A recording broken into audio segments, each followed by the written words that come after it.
But first, let me begin by clarifying the purpose of nonviolent communication. Its purpose is to help you to do what you already know how to do. Now, why do we need to learn something today that you already know how to do? Because sometimes we forget to do this. We forget because we've been educated to forget. Now, what is it that I'm talking about that we already know how to do? The purpose of this process is to help us to connect in a way that makes natural giving possible. Natural giving possible.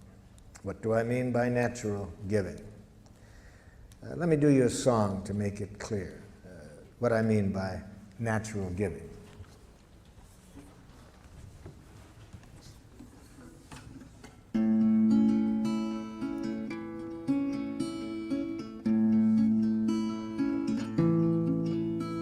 I never feel more given to than when you take from me. When you understand the joy I feel caring for you, and you know my giving isn't done to put you in my debt, but because I want to live the love I feel for you.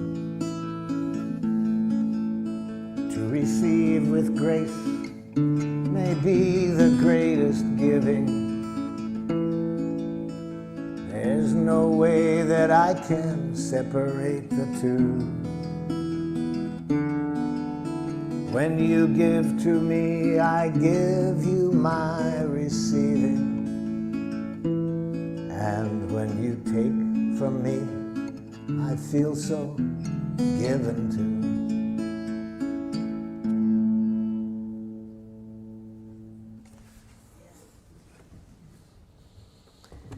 You all know that giving.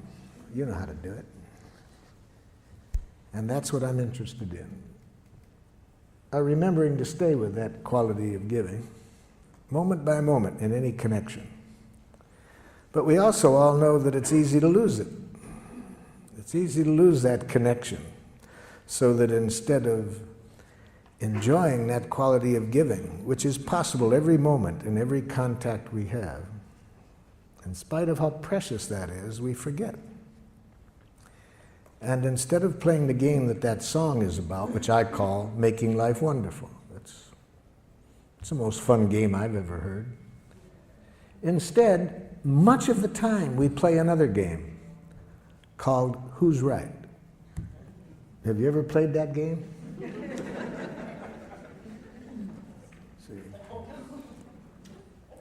It's a game where everybody loses. So isn't this amazing that we all know about this quality of giving that the song was about?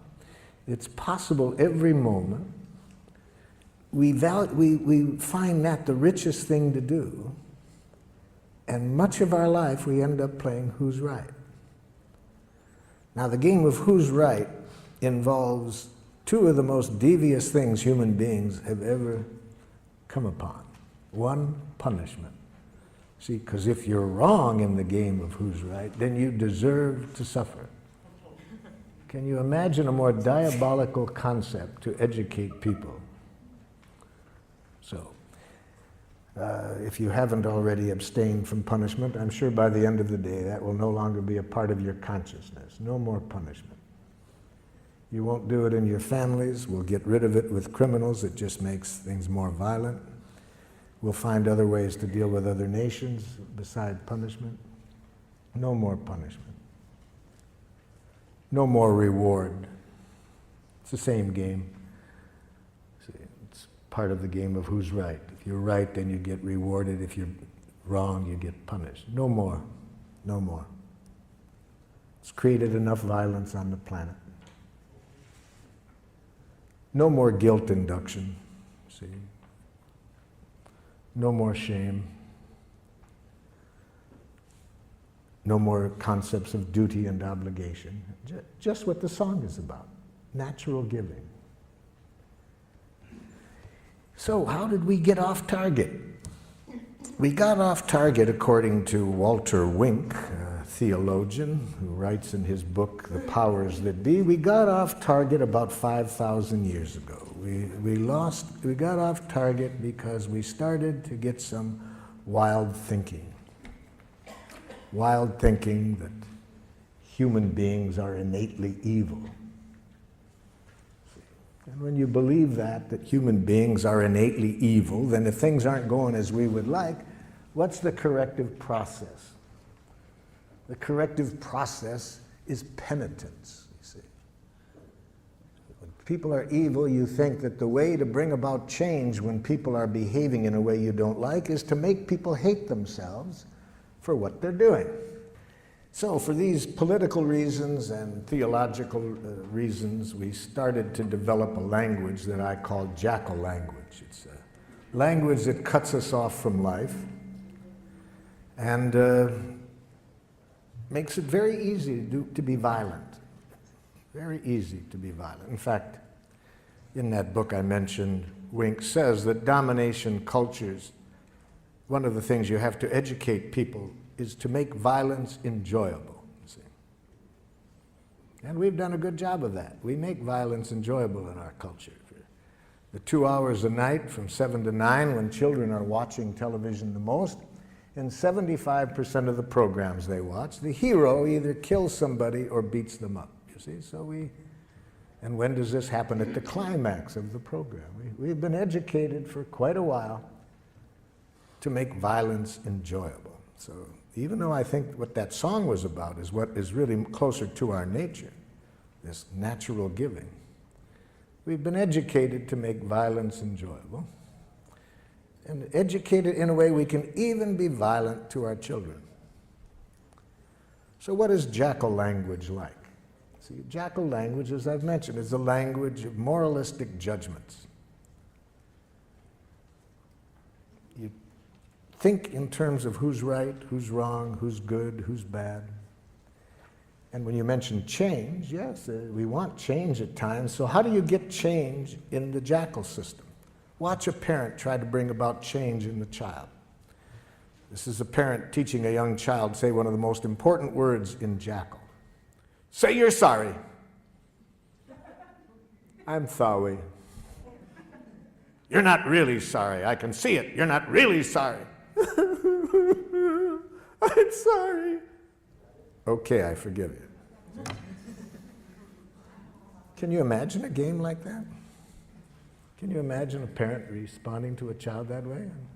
And if a parent is going to do that to a child in their own family, what are they going to do to people from other cultures who behave in a way they don't appreciate? So of course you're going to have violence wherever you have this kind of thinking. In cultures that do not have this thinking, you don't see violence, you see. So that's how we got off target. Even though we could be playing the game, make life wonderful each moment, we have been educated for quite a while to play another game, who's right.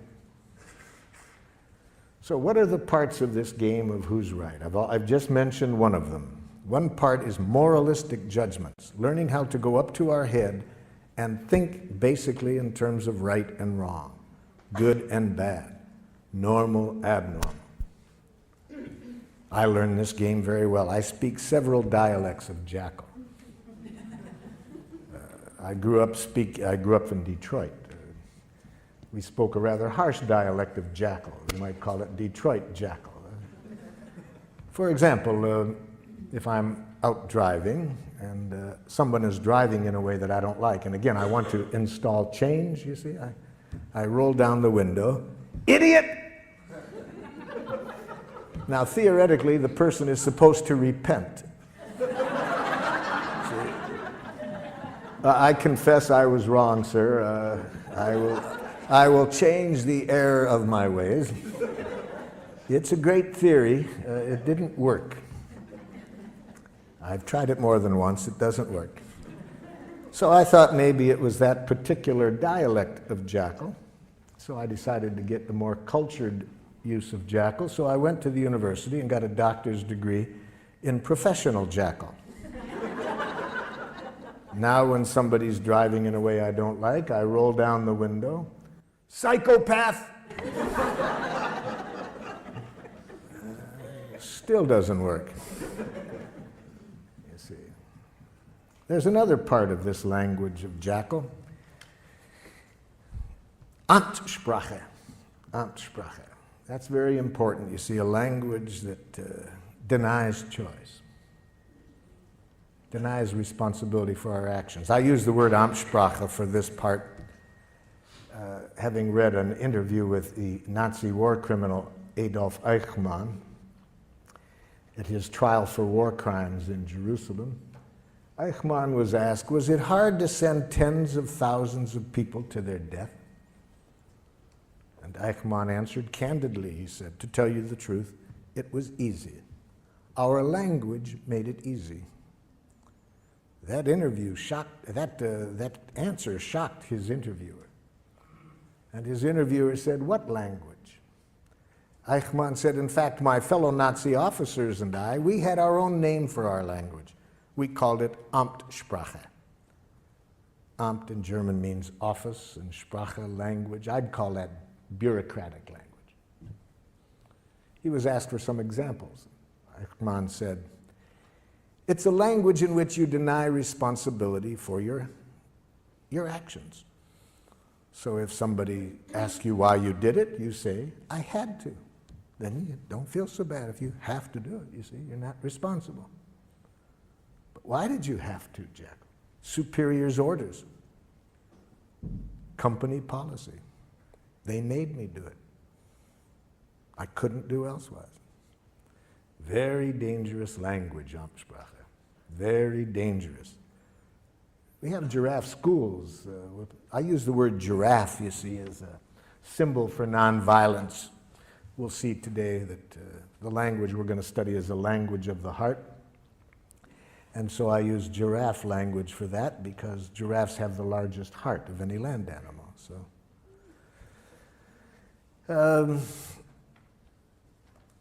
giraffe requires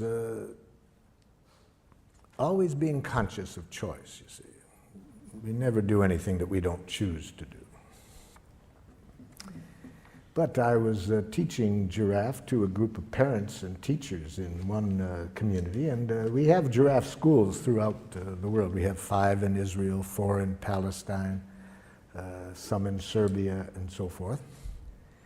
And in giraffe schools, of course, we want to make sure that certainly that the teachers and parents never use Amtssprache. One of the most dangerous languages in the world. To teach a child, you have to do something. So I was saying this one time in St. Louis, Missouri, to a group of parents and teachers, and a mother got very upset. She said, but there are some things you have to do, whether you like to do it or not. It's our job as parents to teach our children what they have to do. I mean, there's things I do every day that I hate to do, but there just are some things you have to do. Well, I said, could you give me an example? She said, well, easy, there's so many, let me think. Okay, like when I leave here tonight, I have to go home and cook. I hate to cook. I hate it with a passion, but I've done it every day for 20 years. Even when I've been sick. Well, I said, I'll be very happy today to show you another way of thinking, another language that I hope would open up happier possibilities for you. Well, I'm pleased to report she was a rapid giraffe student. She went home that very evening and announced to her family that she no longer wanted to cook. I got some feedback from her family. The feedback came 2 weeks later when I swung through that city again and was doing an evening workshop. And who shows up? Her 2 older sons. She had 4 sons. They came up at the beginning to introduce themselves. And I said, hey, I'm glad you guys came up here. I've been very curious what's going on in your family. Your mother's been calling me regularly, telling me about all the changes she made in her life since the training. And like, what happened that first night when she came home and announced that she no longer wanted to cook? The oldest son said to me, Marshall, I said to myself, thank God.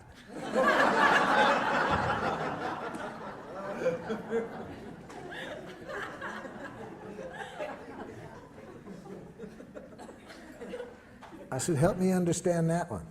He said, I said to myself, now maybe she won't complain at every meal, you see. You see, natural giving, what I started the day off with that song, anything we do in life that isn't coming out of that energy, we pay for it and everybody else pays for it. Anything we do out of fear of punishment, if we don't, everybody pays for it. Anything we do for a reward, everybody pays for it. Everything we do to make people like us, everybody pays for it. Everything we do out of guilt, shame, duty, obligation, everybody pays for it. That isn't what we were designed for. We were designed to enjoy giving, to give from the heart.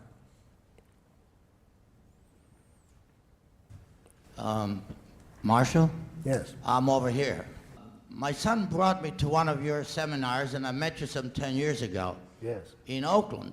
Yes. Now I'm trying to bring my son back to come here, and he said last night when I told him I was coming here, he said, well, why don't you go? I have a couple of appointments. Maybe you could teach me something. So I thought I would come to learn something. Maybe I can teach him. But I'd like to teach him, and I don't know how to do that. Well, I'd like to teach him to at least give me the time of day to communicate with him. He doesn't do that willingly. Okay. And when I try to demand it, it becomes worse. Yes. So how do I do that? Well, that'll be a good situation to work on today, because I'm going to ask everyone to think of a situation right now where somebody's behaving in a way you don't like. So in this case, it's your son who, when you ask him to communicate, he says no. The first thing I'll suggest is you can't teach anybody anything.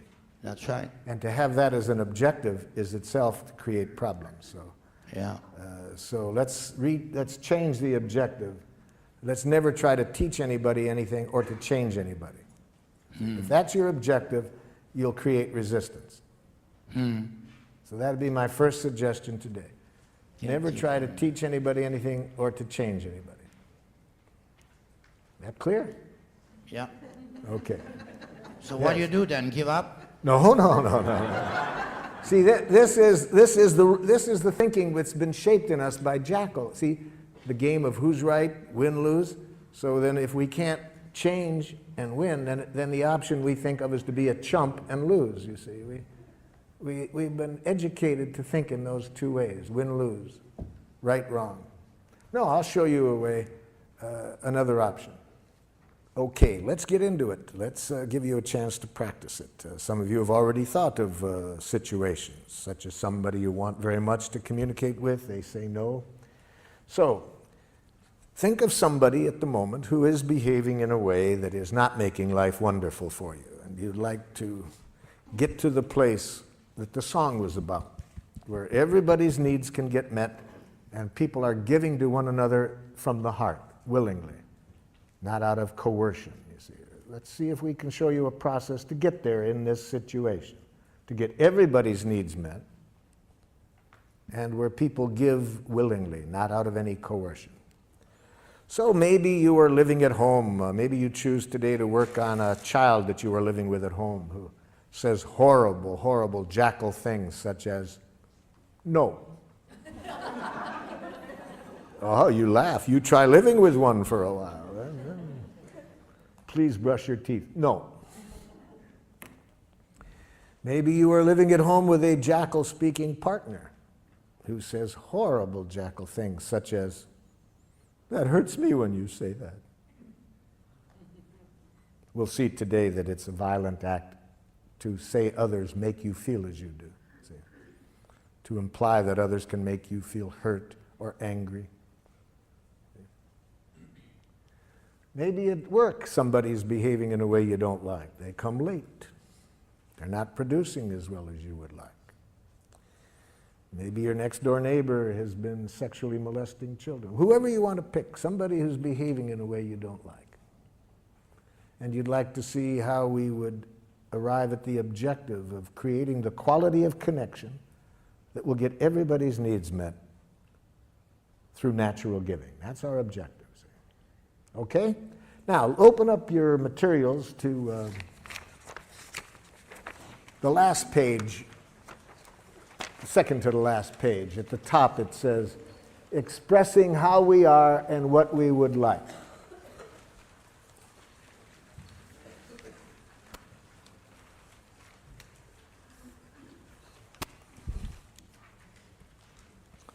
And it says under A, think of someone who does something that makes life less than wonderful for you.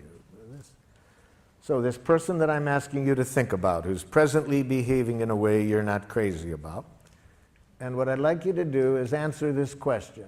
Write here one thing that the person does that you don't like. We're going to work on one specific action that the person does that you don't like to get you familiar with the process today. Maybe the person does several things, but we're going to show you how the process works by showing you how to communicate with the person about one specific thing they do. So write under A one thing this person does that you don't like.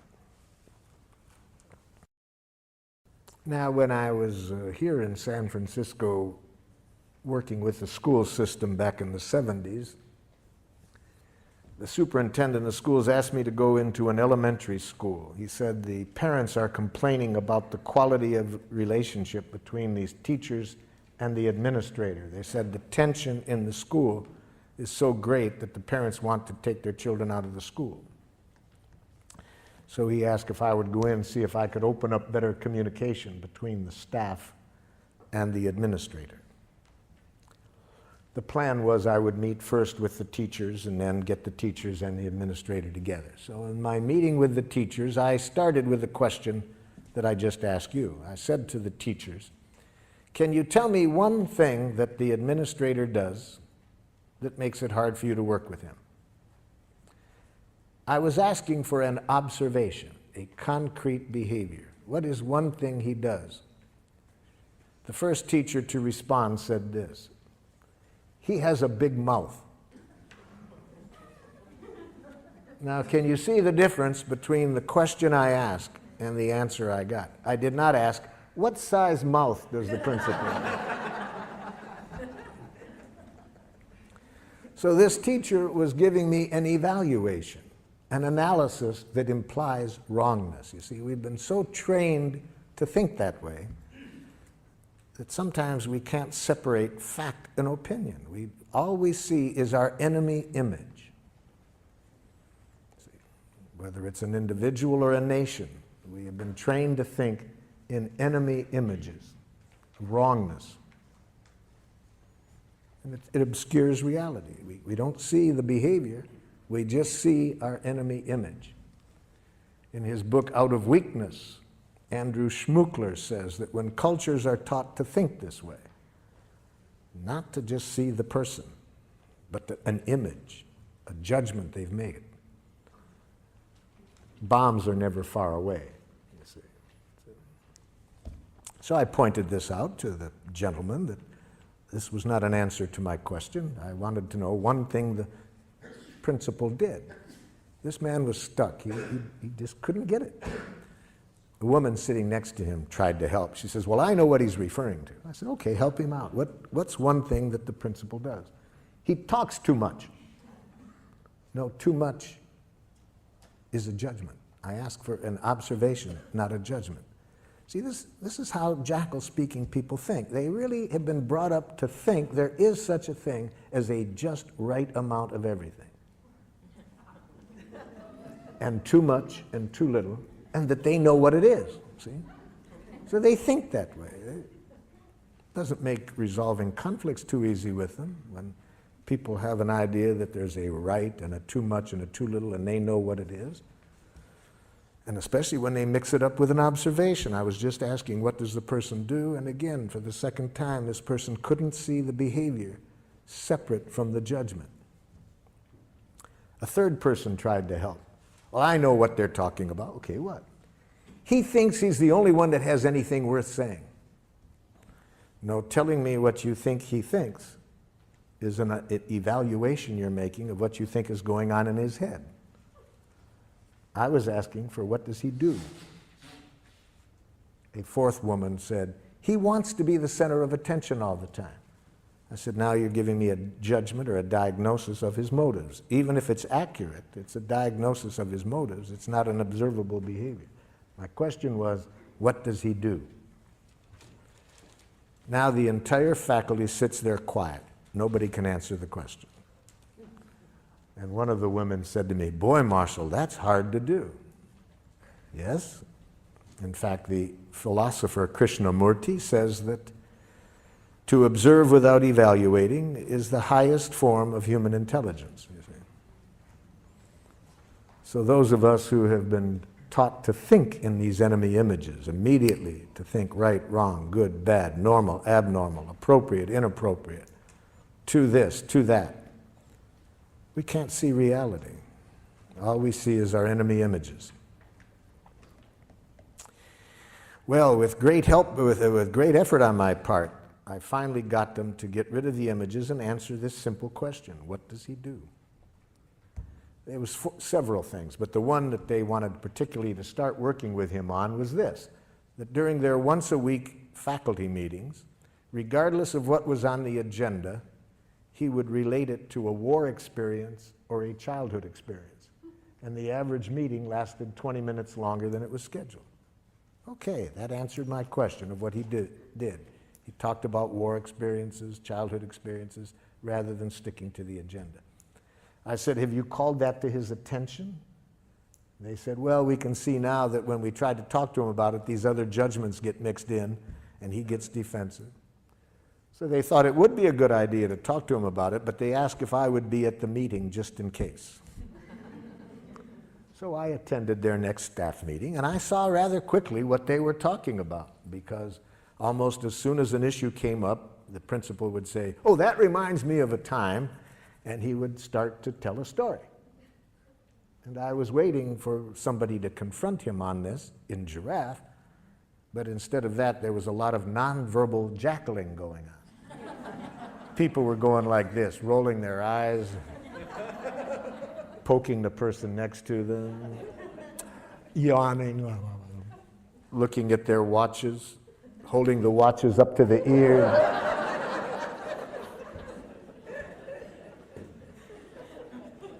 And I watched this scenario going on for a while, and I said, excuse me, but isn't somebody going to say something? Now there's a silence, and the man who spoke up in our first meeting, I could just see him getting his courage up, and he looks at the principal and says, Ed, you have a big mouth. So let's see if whether what you wrote down answered the question I asked. Is it an observable behavior, or did you mix in any evaluation? And my two friends here will help us to make this evaluation. This animal has been taught to, somewhat like a police dog, to sniff out narcotics. If there's any jackal mixed in, he will howl. If you answered the question, this animal will dance. So, sir, what did you write down? My dad blames my wife for my choices. He does what? My dad blames my wife for my choices. Yes, blames is a judgment. See, that's already putting evaluation into it. Dad, do you see yourself as blaming her? No, I see myself as calling attention to the facts. So see, Dad doesn't see that as blaming. No, I'm educating. Thank you, Dad. Yes, okay. So how do we say it? See, we need a direct quote. We need to give it, to make it an observable behavior, we need to say, my father says, what? All of his problems. You are responsible for all of his problems. Wait a minute. He says this to the wife. You are responsible for all of his problems. That's it. Yes, okay, that's a direct quote. That's what he says. That's giraffe language. You made a direct quote, okay? See, as soon as you have the word blame in your consciousness, it's going to change the whole energy with which you approach the person, because you're basically making a judgment of them as blaming, which everybody knows is wrong. You see. Yes? I have the mic. Oh, excuse me. Lately, my son is not doing his history homework. Okay. My dad makes harsh judgments and insulting remarks. Oh my God, you've killed my poor jackal.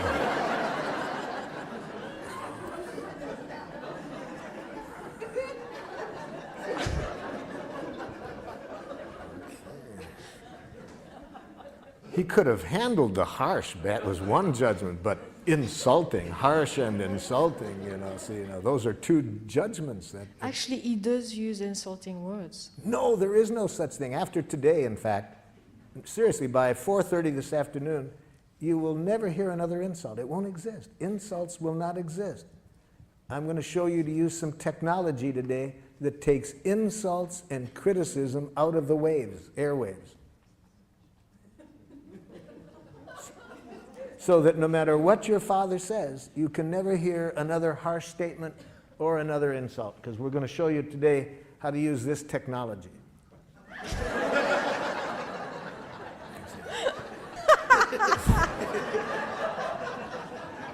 And with this technology, it will be impossible for you to hear criticism, harsh remarks, insults. With these ears, all you can hear is the only thing human beings are ever saying. Please and thank you. See, that's all. We're going to show you today that all what used to sound like criticism, judgments, blame, are simply tragic, suicidal expressions of please. My brother Yes. yells at me to get in the car to go to school, and then he makes me late to school. Who yells? See, but you see, yells is a kind of a little bit of an evaluation. He speaks in a tone of voice. Yeah. You see. Okay, it's a tone of voice. I was asked at Lincoln High School. Is there Lincoln High School in San Francisco? Yeah. Many years ago, I was asked to work with the faculty there. They were having a lot of tension amongst the faculty, racially, ethnically. There was a lot of tensions, and the superintendent asked me to work there, and I started the day asking, tell me something that somebody else on the faculty does that you don't like. Man turns to the woman next to him and says, I don't like it when you yell in our faculty meetings. She says, who yells?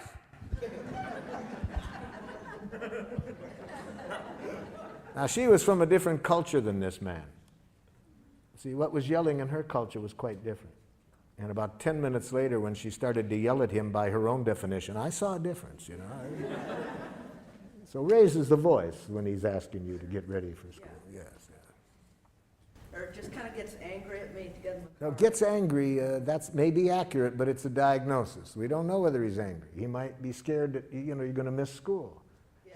It might sound to you like angry. Maybe it is, maybe it isn't. But raises the voice, has smoke coming out of his ears. That you can see, That's observable.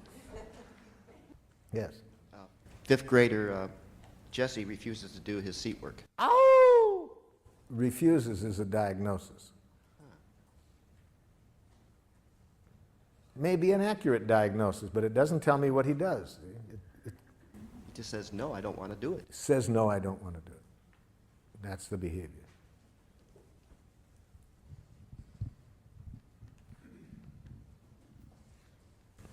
My husband doesn't tell me things which will affect me deeply.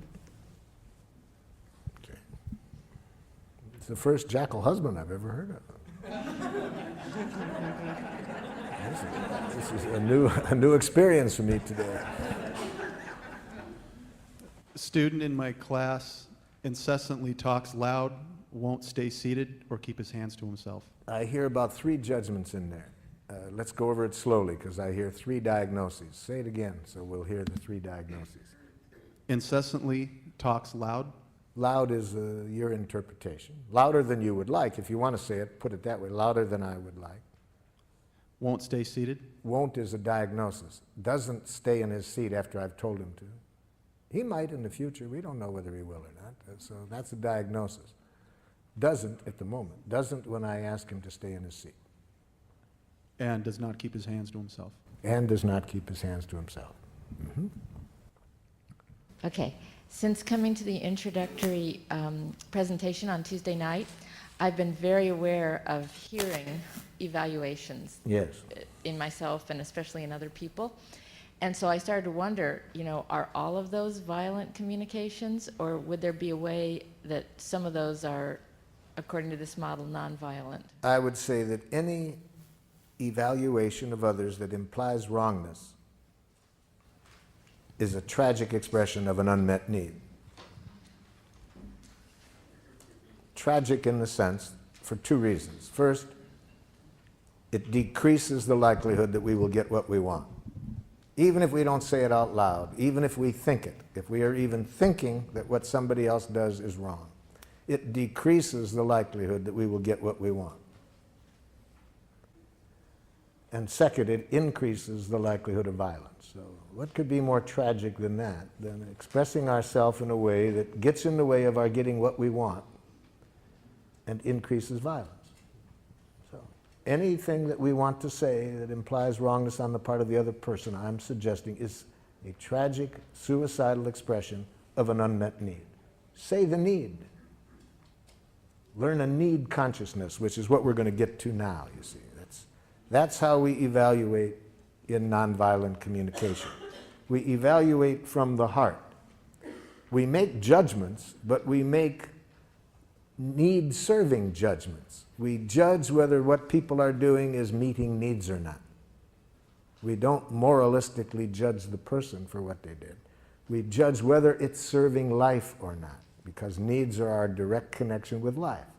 They're the life that's going, needs are the life seeking expression within us. So we evaluate with reference to that. And that requires two kinds of literacy, feelings and needs. So let's be sure that we are all speaking the same language when I use the term feelings and needs. So under B, it says, imagine that you are talking directly to the person and express how you feel when the person acts in the way described above. And use this form. Again, we're talking to the other person, we're telling them now what they did, and we say, when you do this, I feel how? How do you feel when the person does what you wrote down under A? Write that down.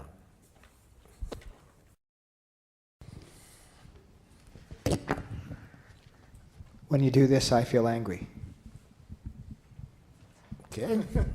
Anger is a feeling created by unnatural thinking. We'll get to that next.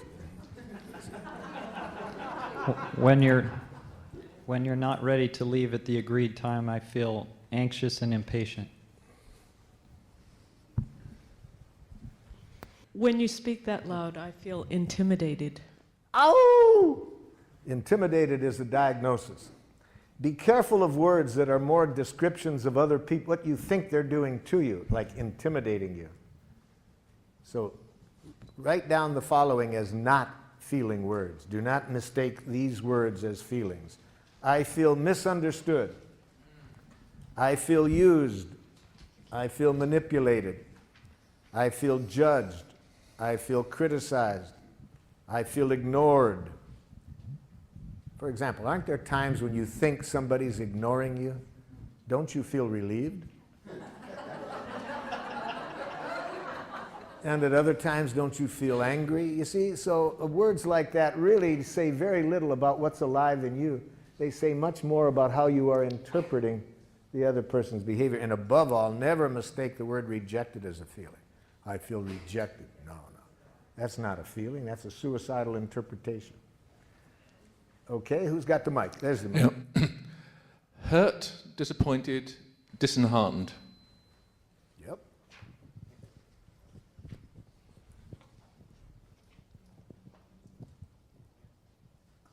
Feel angry and betrayed. Angry, yes. Oh, for betrayed. Betrayed is one of those words like intimidated, ignored, misinterpreted, used, manipulated. It's more a diagnosis of the other person than a feeling. What about contracted? Contracted? If you mean tense and like that, okay, if it's that. When you call me up and speaking loudly tell me you're going to cut off funding, I feel angry and scared. Mm-hmm. When you leave the dishes in the sink, I feel powerless over my environment and time, which feels frustrating and scary. When you start talking loudly in the middle of my sentence, I feel hurt because I think you are not listening to me. Yeah, the feeling is great, but you're going to lose it when you follow the word feel with the word because I think. Anytime you're thinking, your chance of getting what you need is greatly decreased. Especially when you follow the word think with the word you. Then I think you not only won't get heard, I predict a defensive, aggressive reaction. So it's going to be hard for people to care about your feelings when you follow that with a diagnosis that implies wrongness. But we'll get to that next, because we're going to see next that when after the feelings, there's two places we don't go, and one is up to our head. See, we stay in the heart with feelings. We don't go up to the head. We stay in the heart and connect with needs. But we'll get to that, yep. If we want to use nonviolent communication, we want to be sure that we do not use the feeling in a violent way, because feelings can either connect us at the heart or they can contribute to more division and violence. So we certainly do not want to ever express our feelings in this way. I feel as I do because you. Okay? We never want to express our feelings this way. You make me feel. Now that will be a hard habit to get away from, because in a jackal culture, feelings are very instrumental to using guilt as a way of manipulating people. The way to manipulate people is if you can convince them that they make you feel as you do, then they should feel guilty and change, you see. So it's another form of this violent game.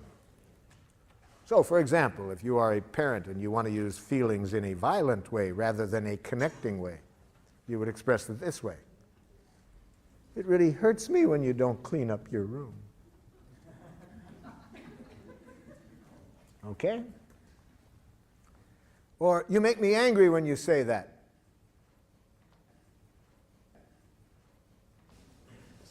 I was talking during the break about one of my happiest days as a parent was when my oldest son went to a jackal school for the first time. He had gone 6 years to a giraffe school that I had helped create, and but then I wanted him to learn how to enjoy jackals as well. So,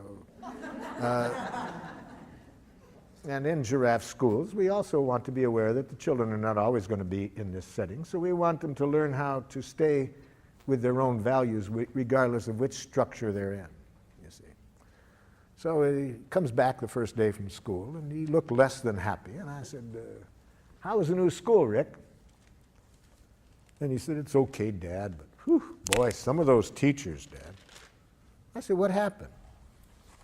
He said, Dad, I wasn't even in the front door, really. I was halfway through the front door, and some man teacher comes running over and says, my, look at the little girl. Can you guess what the teacher was reacting to? Yeah, my son's hair was down to his shoulders. See, in a jackal school, as we all know, authority knows what's right. See, there's a right way to wear your hair as a boy and a wrong way. A right way to do everything, and who knows? The teacher. And then what do you do if somebody doesn't do it? You use shame, guilt, and so forth. You use the word girl as though it's an insult. Welcome to jackal land. So I'm getting burned up, ready to go do a little bat therapy with the teacher. And,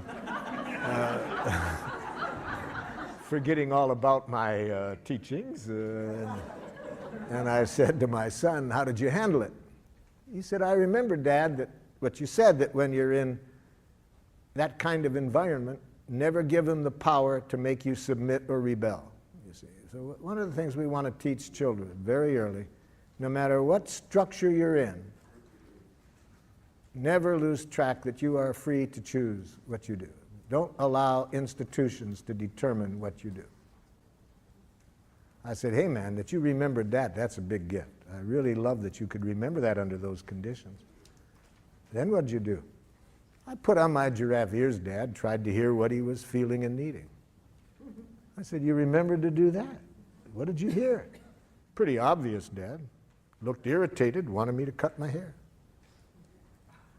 Hey, wow, man, I'm really glad you could remember that. How did that leave you feeling? I said, Dad, I felt sad for the man. He was bald and seemed to have a problem about hair.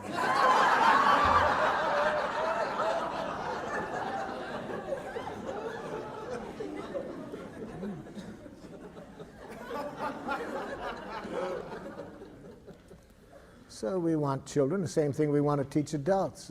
Institutions can't make you do anything. Other people can't make you do anything.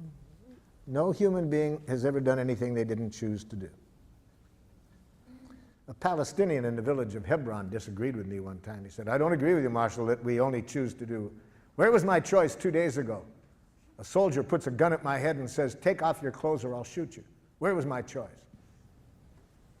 I said, seems pretty obvious to me. You had a choice of whether to take off your clothes or not. He laughed. He said, okay, I got your point. I chose not to take off my clothes. That soldier knew I didn't have a gun. He was doing this to dishonor me. I chose to risk my life to protect my honor. Okay, so I'm not saying we always like the choices we have, but nobody can make us do anything we don't choose to do. So I said, apparently the soldier also chose not to shoot you, or else he was a very poor shot. My children taught me this about nobody does anything they don't choose to do. From the time they were 2 years old, they educated me that I couldn't make them do anything. All I could do is make them wish they had. And then they taught me another lesson, that any time I would do that, they would make me wish I hadn't made them wish they had. You see? They taught me that violence creates violence, you see.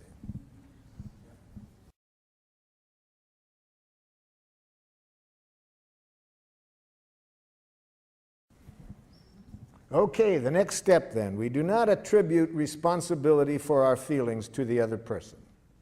We never say that you make me feel or I feel because you. Instead, we are conscious that the root of feelings are needs.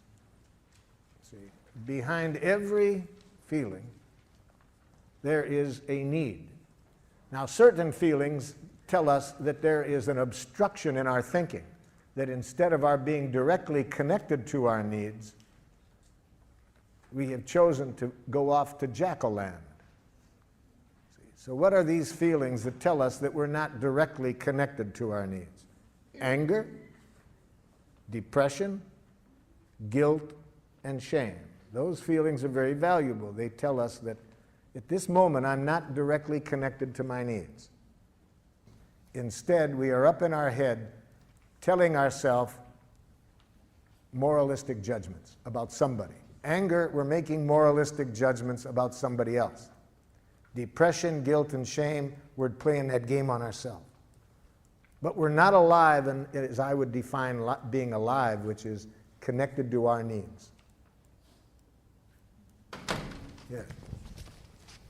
Do you make a distinction between needs and preferences or desires? Yes, we make a big difference, as we'll see when we get to the next step now, because needs contain no reference to specific ways of getting the needs met. Those are preferences or strategies or requests. So we make a big difference between needs and between preferences, requests, strategies. So let's get into that. Let's right now connect our feelings with a need. Let's not go up to our head and think about the other person. Let's go into our heart and connect our feeling with our need, because needs give us the most power with people. See, giraffe is based on a power model, power with people. It increases our power with them in the sense that it increases people's willing giving to us, to enjoy giving to us. That's power with people. We have been trained in a power over model, the use of punishment and reward. That's power over people. To get them to do things not because it's coming from their heart and they want to contribute to our well-being or to life. No, they want to avoid punishment or get a reward. So we want to increase power with people. And the most powerful form of communication to do that is to bring people's attention to our needs that are not getting met. When people's full attention is on our needs, they hear no criticism, no demands. It is natural to enjoy giving. But if we hear any criticism or demand, we lose connection with that natural desire to give, and now we want to defend and attack. So let's learn a language of needs. Under C, it says, imagine again that you are talking to the person and express your reasons for feeling as you do this way. When you do what I described, I feel as I expressed because I am needing or because I need. See? So now see if you can identify what need of yours is not getting met. Leave the word you out of here, because that will mix up need and preference. Leave the other person out of here. Just express the need without reference to the other person.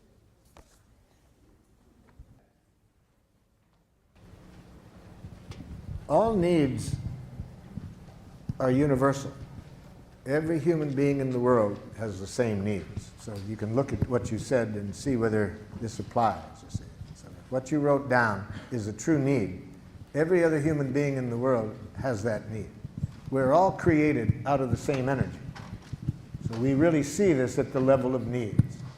All human beings have the same needs. What differs immensely is the strategies that we have been educated in for meeting the needs. Different cultures educate people to meet the needs in a different way, but the needs are the same. Who wants to check theirs out? Okay. To know that you are responsible and honest. That, notice, brought the other person in there. I have a need to know that you are responsible and honest. How do we express the need without bringing the other person in there? See? Now, we can bring it in one way. I have a need for your happiness, for your protection. We can say that. Okay. See, but not the way you're saying it. Yes? I need to be seen and heard as who I truly am. I have a need to be seen and heard as who I truly am. Okay? Now, I have an impulse to qualify that and to say free. To be free. I have a need to be. The last word in that sentence is who I truly am, free. I have a need, who I truly am, to be free. Yes, that's a need we all have. The important thing will come out when we get to a request, because that's a request that only you can meet. Other people can't do that. They can't meet that need. So if you don't know how to meet it for yourself, for freedom, you won't have that need met. I'm feeling a bit frustrated because I'm noticing that everything is a strategy. In other words, mine is a need for an aesthetic environment. But underneath that, there is a need for serenity, and my serenity doesn't come from the environment. So this entire request, starting at A, is a strategy to get something called serenity. Okay, that's a need then. I have a need for certain peace, but isn't there a need in there for certain aesthetics that will... Right, but it crumbles the house of cards for me of wanting the sink not filled with dirty dishes. Help me understand that. Why wouldn't if you have a need for serenity? But serenity doesn't come from a clean sink. Okay, then we haven't got the right need then. Or then it's not that you want the sink cleaned out. But I'm projecting that need onto the sink, thus onto a behavior of someone else. Well, the other person's behavior can be getting in the way of our need getting met. If the dishes aren't done, and it could be some needs of yours are not being met by that. Then you have to identify what the needs are that are not getting met. I'm not sure. I'm really not sure that I'm not basing an assumption that by having that sink clean that I'm going to have serenity, and I think it's a false distinction. Well, the nice thing about being clear about our request is we can test it out. If I say, for my need for serenity, I'd really be grateful if you would clean up the sink. The person does it, and I'm still not serene. Okay, that helps. I know that doesn't work. See, we never really know what we want until after we get it. If after we get it, it makes life more miserable, then we know that isn't what we wanted. If it makes life more wonderful, then we know that is what, a strategy that will meet our need. That's what makes life fun. We never know what we want until after we get it. That's why Paul Tillich, the theologian, says that Christianity requires the willingness to sin courageously. You ask for what you want, hoping to meet your needs. You get it, it makes life worse. Okay, now I've learned that isn't what I want. Wouldn't it be boring to know what is wrong? Yes? When you do what I described, I feel as I expressed because I need respect and acknowledgement, and I need to be able to feel safe in my job environment. I hear needs in there, yes.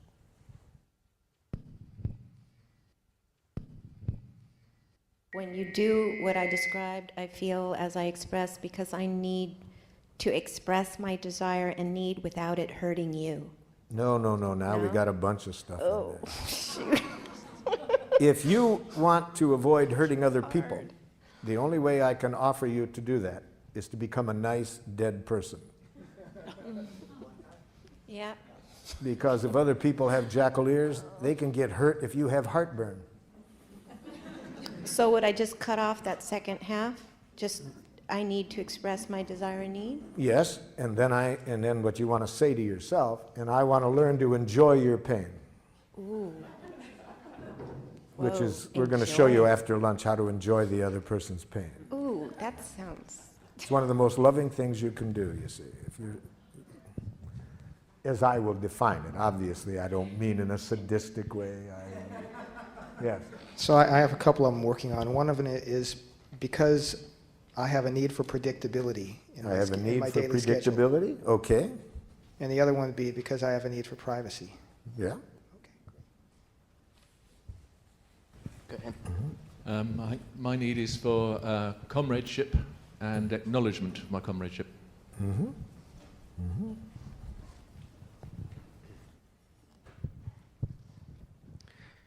I have a need to memorialize the life of your father, and in doing so, honor the life of your entire family.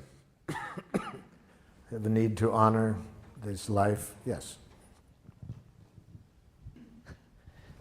I have a need to have communication with other people that is open and supportive of life. Need for supporting of life, openness, okay? Mm-hmm. When you do this, I feel hurt because I have a need to be heard and understood. Yes, very important need, that need for understanding, to be heard, to be listened to, empathy. There's different ways of expressing it, but it's a critical need, one that we have daily.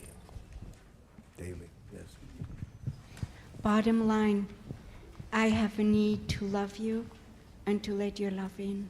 I have a need to love, but don't bring the other person in there. To let I have a need for love, to love love and to let love in. and to let love, yes.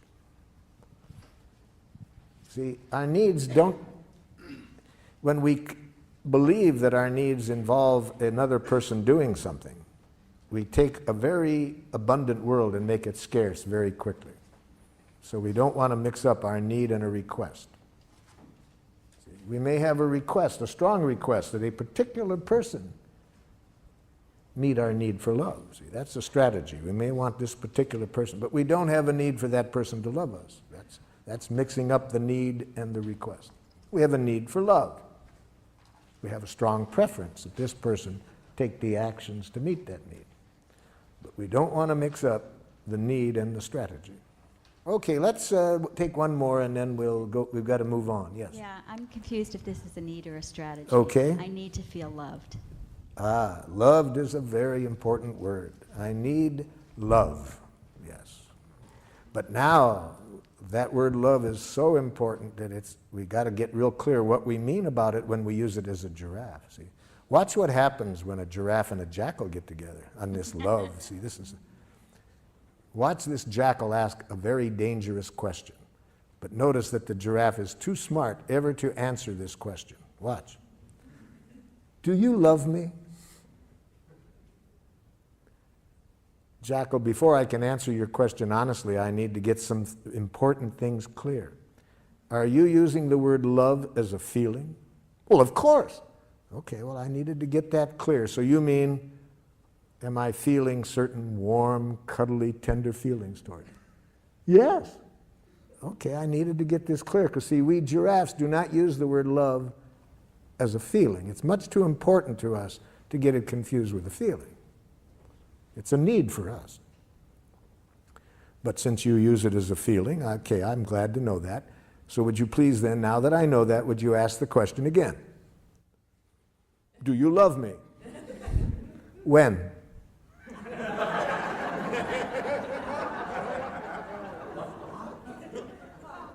When?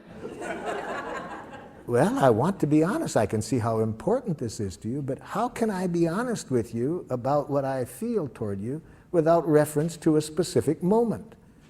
Feelings change every few seconds. Life is changing. Feelings are part of life. So I'd have to know a specific time and place to ever answer your question of how I feel. What about right now? No.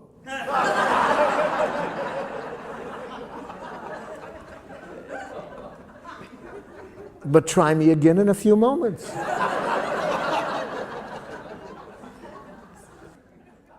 So you see, to a giraffe, love is a need, and it's a need for which we must be very clear about what requests do we have of other people to meet that need.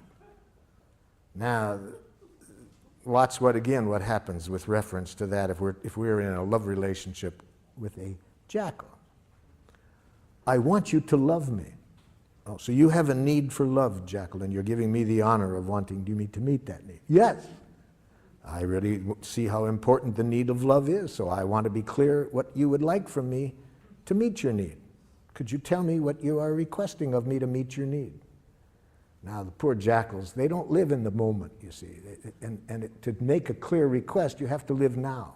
You have to be clear what you want. So watch how the jackal handles this. So could you tell me what you want me to do to meet your need for love? Oh, you know. No, I'm not sure I do. I really see how important this need is for you, so can you tell me specifically what you would like me to do to meet your need for love? Well, it's hard to say in so many words. If it's hard for you to say, jackal, can you see how hard it will be for me to do? I never thought of that. So what would you like me to do to meet your need for love?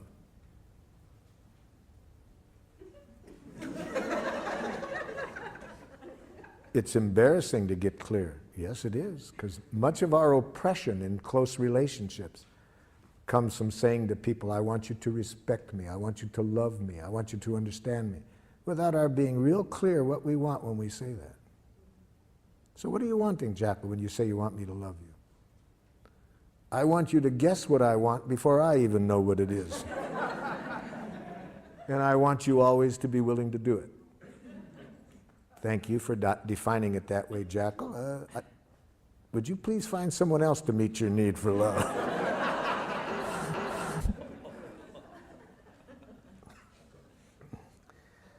Most jackals that carry that definition of love around with them find out how impossible it is to meet on about their 5th divorce. You see, they keep thinking that they're going to find the right person to love them, not realizing the problem is how they're defining love and what they want from other people to meet the need for love, to see that it's impossible to meet that need. Which brings us to the next step in the process, how to make clear requests after we have expressed our unmet need. And a clear request defined in giraffe is, first, it's a positive action.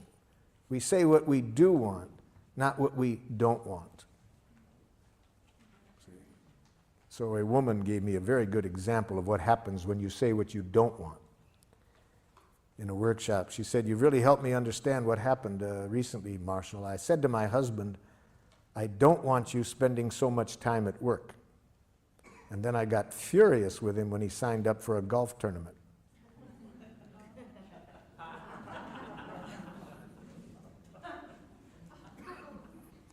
A teacher gave me a similar example. She said, "Just yesterday, Marshall, I said to this young boy, please, I don't want you tapping on your book while I'm talking." So he started to tap on his desk.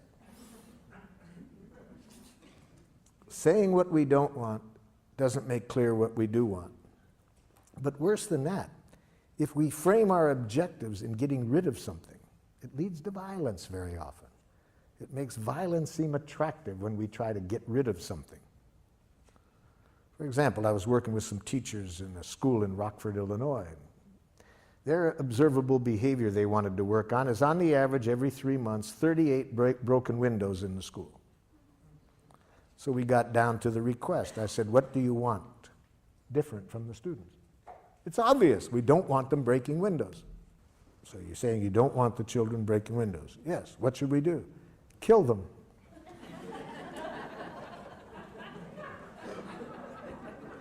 Research has demonstrated dead children break no windows.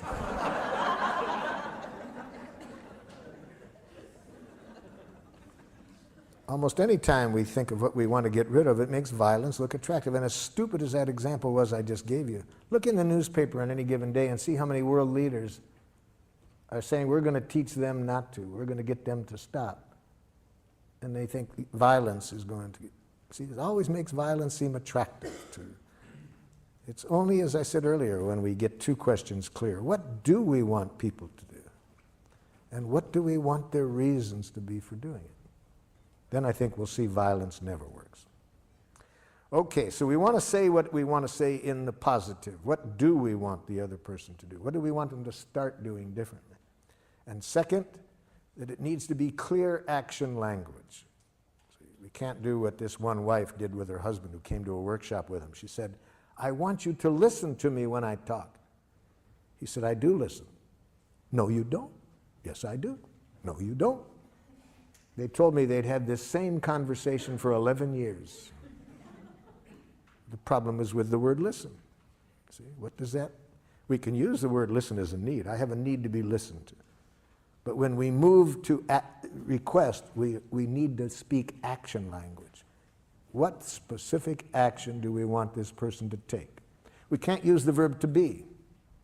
I want you to be more friendly. Not doable. We can't use feeling language. I want you to feel confidence in yourself. That's not doable. So we need to be able to make very concrete requests. Try it out with what is under D there. See, in relation to what the other person did and your feelings and needs in relation to the action, imagine you're talking directly to the person and express a request using this form. I would like you to. What do you want the person to do to meet your needs? I want you to obey my instructions. Let's use the word, I want you to do what I told you to do. I want you to do what I told you to do. And if you were a giraffe, you would give that to the person with a little card that said, "But please do as I requested, only if you can do so with the joy of a little child feeding a hungry duck. Please do not do as I request if there is any fear of punishment motivating you. Please do not do as I request out of a hope for reward or that I will like you if you do. Please do not do as I request out of guilt, shame, duty, obligation. Life is too short to do anything for anybody out of that." So what I'm getting at is when we do make a request, we want it to be sure that the person trusts it's a request and not a demand.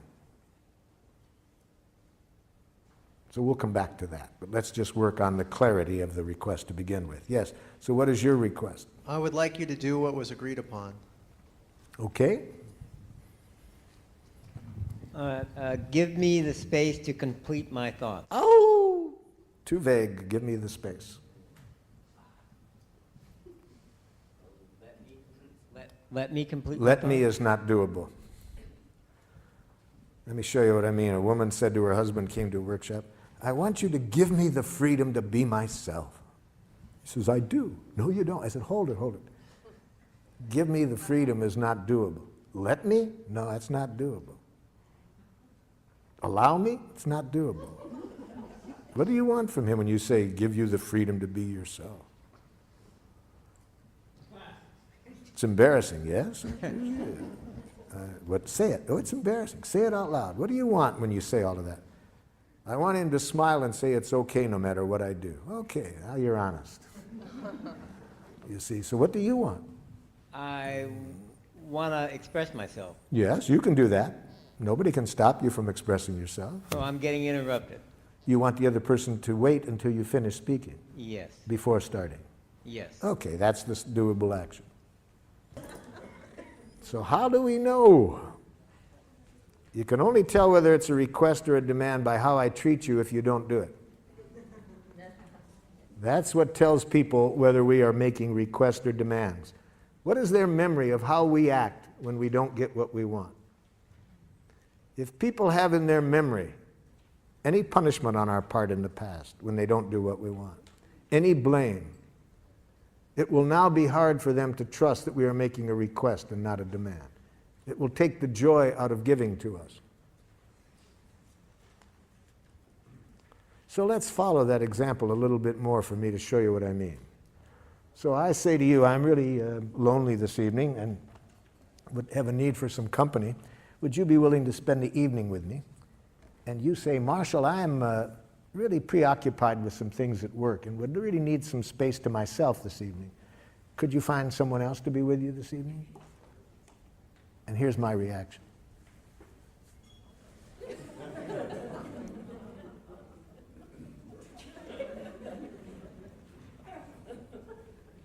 Two days later,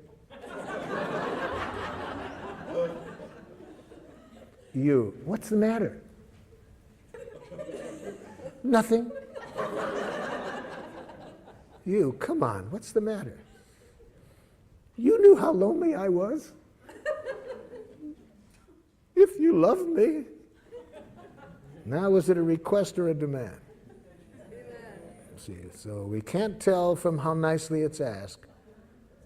We need to see how the person treats us when we don't do what they want. That's when we trust that they make requests or not demands. So we are going to pay for every time in the past when we used any coercive means to get what we wanted. So now at least we don't want to pay for that anymore. We want to be sure that whenever we make a request, it is a request. Now that doesn't mean the other person will trust it, even if it is, because unfortunately, there's been so much coercion in our world that even if we are making a sincere request, the other person might hear a demand. I was working in one school system with a group of students that the school district labeled as socially and emotionally maladjusted.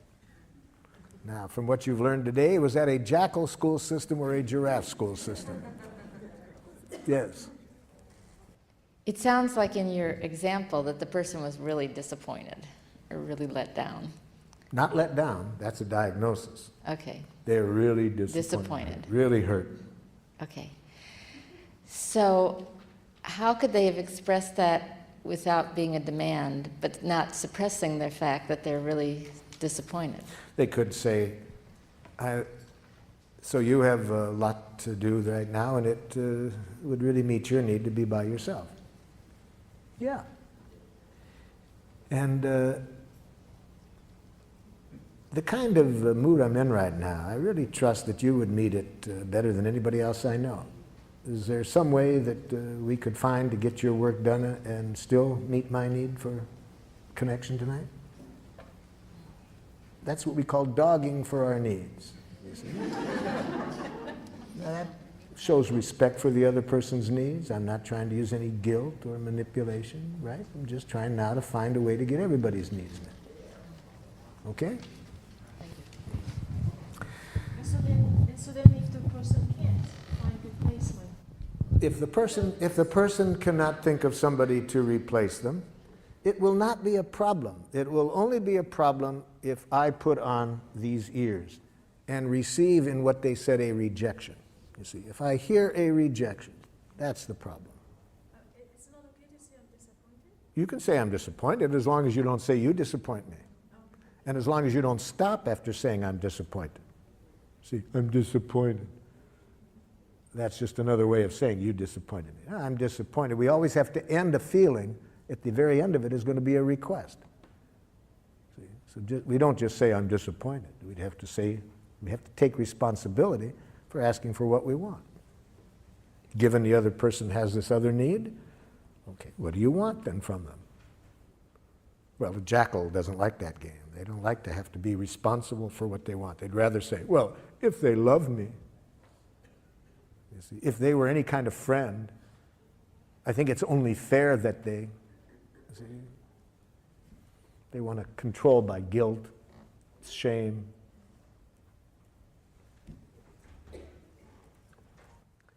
So the school district asked me to work with these students that were labeled socially and emotionally maladjusted. Poor school system doesn't realize that labels lead to self-fulfilling prophecies. When you label people that way, they're going to behave that way. Come on, be honest. If you are labeled socially and emotionally maladjusted, you're one of those students, doesn't that give you permission to have fun in school? Labels lead to self-fulfilling prophecy. So I knew it was going to be a rough day just by that label. So when I walk into the classroom, it already starts. Half of the students are hanging out the window, screaming obscenities at their friends in a courtyard down below. So I made a request. Excuse me, I would like you all to come on over and sit down, please. I'd like to tell you who I am, what I'd like to do today. Half the students come over.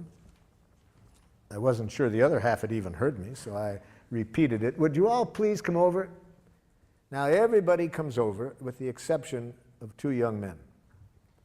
Just my luck, the two that didn't come over, the biggest ones in the classroom. And again, I wasn't too sure they'd heard me, and I was praying it might just be a problem with acoustics, so I said, would one of you two gentlemen tell me please what you heard me say? Yeah, you said we had to come over and sit down. You see the problem? I make a request. He hears a demand. So I said, sir, I have learned to always use sir with people who have biceps like he did. Especially with the tattoo on top of the bicep. I said, sir, could you tell me how I could have let you know what I was requesting so it wouldn't sound like I was telling you what you had to do? He said, huh? See, that's a radical paradigm shift for somebody who's been educated under domination conditions, domination structures where authorities claim to know what's right, you have to do it or else, you see? So it's a radical paradigm shift in giraffe schools where people don't make demands. They just make requests. So I realize this is not going to be easy with this gentleman. He's probably carrying with him a lot of traces of being punished when he doesn't do what other people want, or blamed. I'm not expecting him to give that up right like that. So I said, sir, how could I let you know that I was requesting something of you without it sounding like I was bossing you around? I don't know. I said, just what's happening between you and me right now is much that I wanted to talk about today, because I was wanting to look at a way we could interact where nobody bosses others around. And I didn't expect life to be so easy. That was all he needed. He trusted at that point that I wasn't trying to tell him what to do. And he came over, and we had a very cooperative day. But as long as people hear our request as demands, they have only two choices, submission or rebellion. And neither of us are going to connect us with people in a way that's good for anybody. So the main thing that's the difference is not how nicely we say it, but how we treat people when they don't do what we want. Now, let's hear a few of these so we can see what kind of reactions you might get back. If you openly express your heart, you try to your best not to criticize, not to demand, what do you get back? She gets excited and defends herself. Well, I need to hear the specific statement, but I don't know what you mean by defends herself. What does she say? Got to be specific. For the next exercise, we need to know specifically what the person says or does. See, that's your diagnosis that she's defensive. What does she say?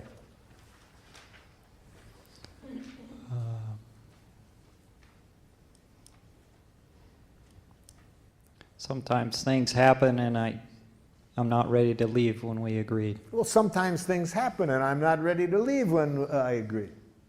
Okay, that's what the person says. I can't do that because I have a hard time connecting with people as partners. I can't do that because I have a hard time connecting to people as partners.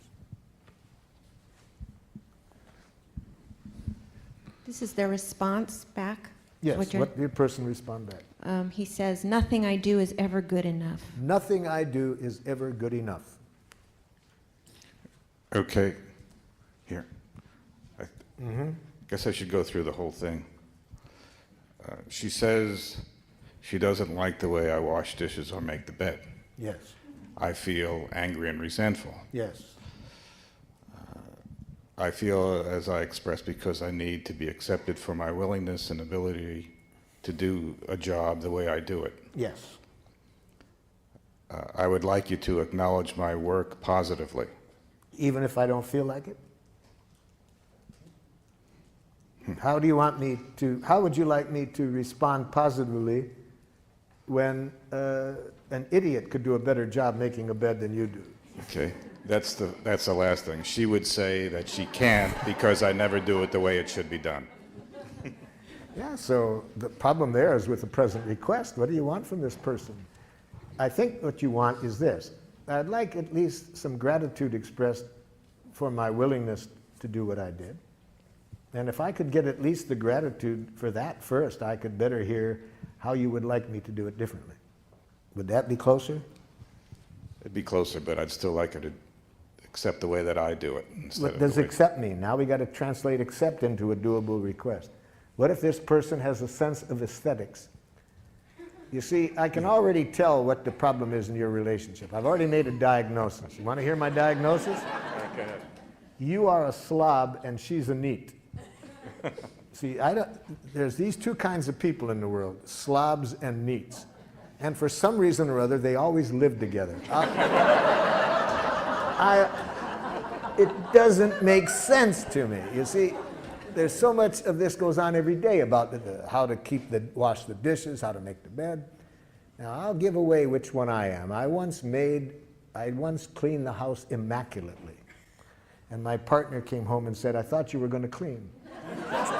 True story, true story. So you know what I am, right? I wrote her a song that night that goes, if you wonder about the cause of my domestic distress, it's that my partner is antiseptic and I'm a total mess. Last night at 2 a.m. I had to go to the head. In the time it took me, she made the bed.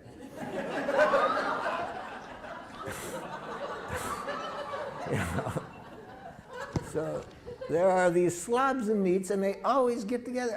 I have a plan for world peace. Put the slobs in one hemisphere, the neats in another. So how does that get back to needs? And now that you've diagnosed it has to do probably with this. And you have to say to the neat, I'd like you to agree that there can be different ways of doing things. Is that what you want? My solution was that I just don't do it anymore. Well, a typical slob solution, yes. I could have guessed that. Yeah. It worked.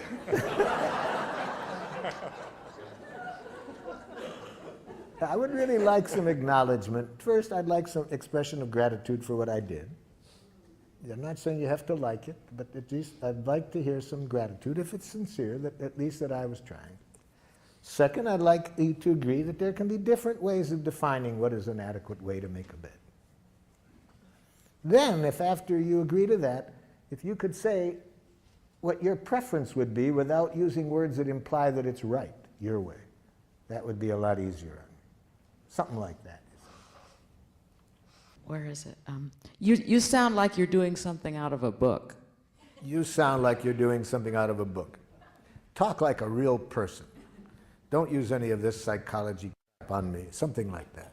Yes, yes, yes. Especially they're going to say that when you're a baby giraffe, you know, because you're trying a new way and it's going to take a while and it's going to go slowly. And when I was first learning this, I was having a conflict with my oldest son, and I was sounding like it was coming out of a book. I was having to stop and think everything I said. And the poor guy, he had his friends waiting for him, and he said, "Daddy, it's taking you so long to talk." I said, "Let me tell you what I can say quickly. Do it my way or I'll kick your ass."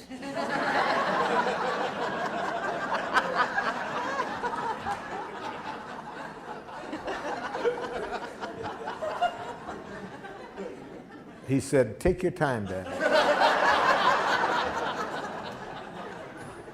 Those who know me in my old jackal days are very patient with my sounding like I'm coming out of a book or... Yes. There's no value in changing who I am. I'm satisfied the way it is. Yes. There's no value in changing who I am. I'm satisfied the way I am. We can already tell then this person heard a demand, you see. They're hearing a demand as though you're saying they're not okay the way they are. And that would be how I would bet a person would respond if they hear a demand. Different ways that people respond when they hear a demand. My preference is for how my youngest son once responded when he heard a demand. I said, "Would you please hang up your coat?" He said, "Who was your slave before I was born?" I see.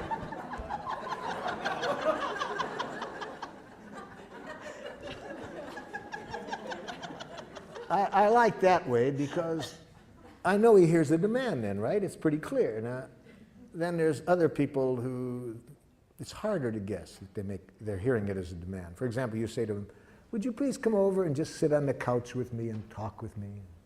The person goes like this. Okay. Now, if you're smart, you'll say, "Oh no, stay away." They're hearing a demand, you see, but they're giving in. But the worst case scenario, this is the dangerous one, you see, is if the person hears your demand, your request as a demand, and they respond this way. "Oh, sure, I'll do it." And they do it. But they did it to buy your love. They did it because they were afraid that if they didn't, you wouldn't like them. Now, how will you find out? You'll find out eventually. You might find out like this one woman did who showed up at my door in 2 in the morning. 2 in the morning, my doorbell's ringing one morning. It's pouring rain outside. And this woman, not 8 months pregnant, crying. I said, come in. I sit her down in a chair. What's going on? I didn't know how she got there. But she told me that her mother had been in a workshop with me a month before, and she had just called her mother up to tell her about what happened, and the mother said, "Oh, there's a man in your town that you might want to go and talk to." So that's how this woman shows up in my door at 2 in the morning. Now, what was the problem? Earlier, she said, I just made a little request to my husband, and he said, "Get out." We've been married 8 years. He's always been so loving, so kind. He's done everything I want. And now he says, "Get out." Already I knew what the problem was. He was a yes-saying jackal. He hears somebody he loves wants something, and he feels he has to do it to buy love, to prove that he's a loving person. And so how does she find this out? It took 8 years, but then she pays for it one night. And I know I was right. How do I know I was right? I got him out of bed. Why should I be up at 2 in the morning talking to his wife while he's sleeping? So I call him up and invite him over, and sure enough, you see, he was a yes-saying jackal. He just didn't know how to say no. So he had been giving in, for all these years, and then finally this night he snapped. So that's how you find out. After 8 years, she found out that he was hearing demands and lovingly giving in to them. You certainly don't want to ever receive those messages, any one that you've just responded to. You never want to hear what the other person thinks. Never hear what a jackal-speaking person thinks. You'll live longer. So certainly after lunch, we're going to say, do not hear what the person thought. Whatever thoughts they expressed, never hear what a jackal-speaking person thinks, especially what they think about you. So we'll show you other options than that. We'll show you how never to hear a criticism. We'll show you all of that after lunch.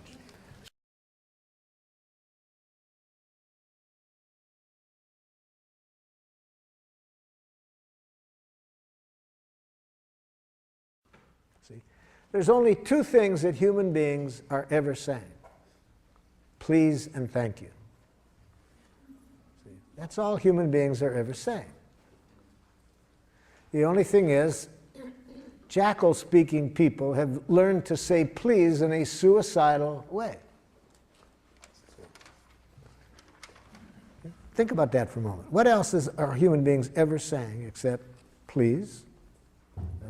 You're behaving in a way that isn't meeting my needs, or my needs are not getting met by something else. Would you please do this to meet my needs?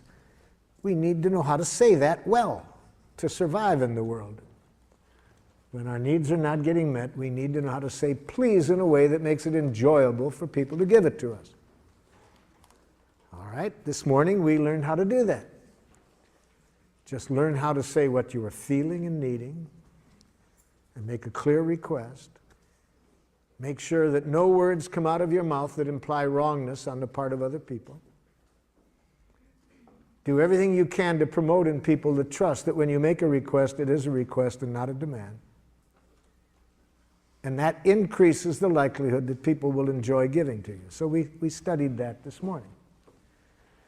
Now, the other half of the process is how to receive from other people what's alive in them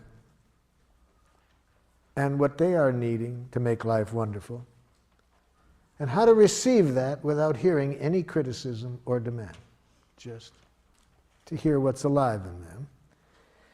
And we need to learn how to do this even when these other people are saying please in this strange way that we've been educated to say please. You know, you were all speaking perfect giraffe for about a year.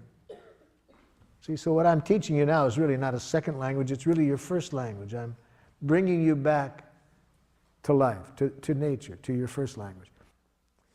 So now the other half. How do we respond to a jackal's please when a jackal is expressing the please this way? The problem with you is that you are too, see, that's please.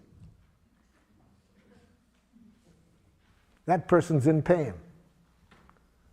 That person has a need that isn't getting met. And isn't it sad that they only know that way to ask for it? Isn't that tragic for this person? To be saying please in a way that almost guarantees you're not going to get what you want.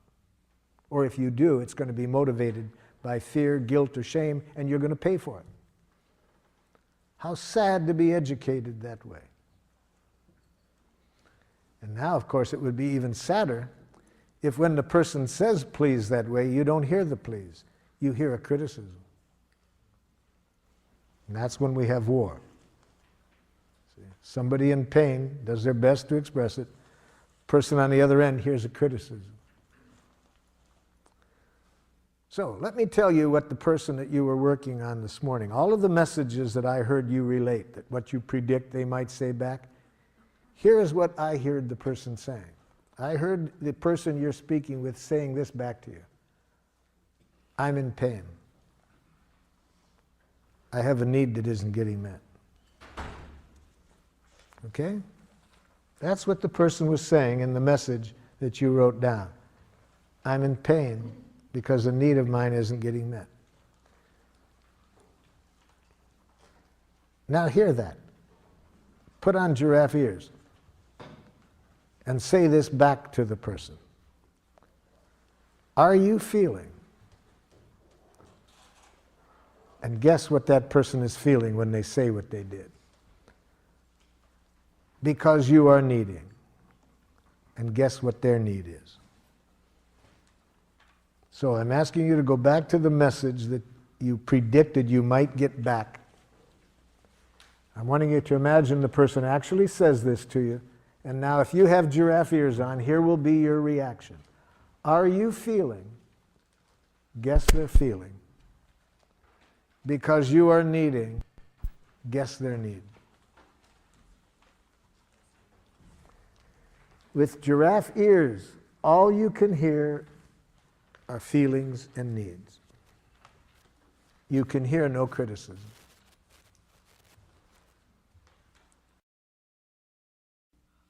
A number of years ago, I was working with a group of women in religious life, and they had a conflict for some 15 months that was creating great pain within their community, and they asked me to help them resolve this. And I suggested that we begin by having everybody express their needs. What needs of yours are not getting met in this situation? And after the first speaker's second word, I could see why, after 15 months, not only had they not been able to resolve the issue, but why it was causing increasing pain. Can anybody guess what the second word was?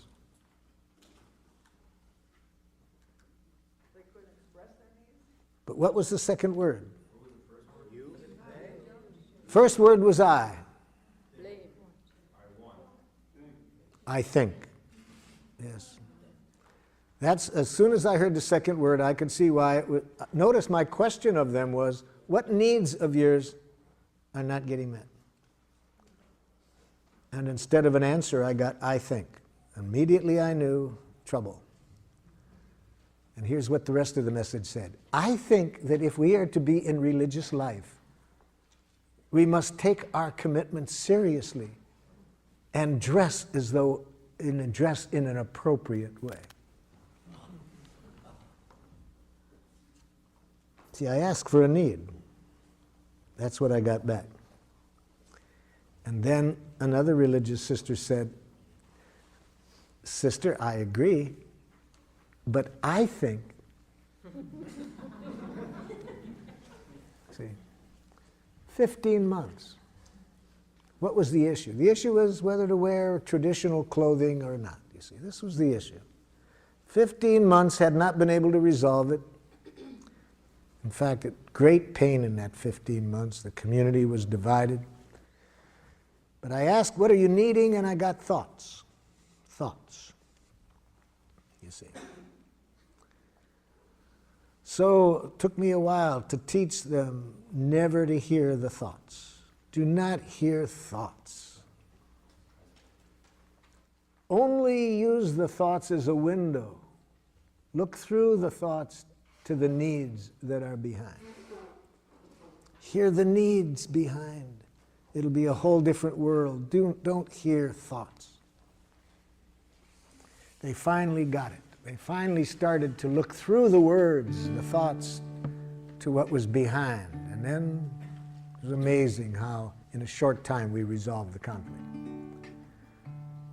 My partner Ruth Bibermeyer was with me at the time and saw this miracle that comes whenever we hear through the words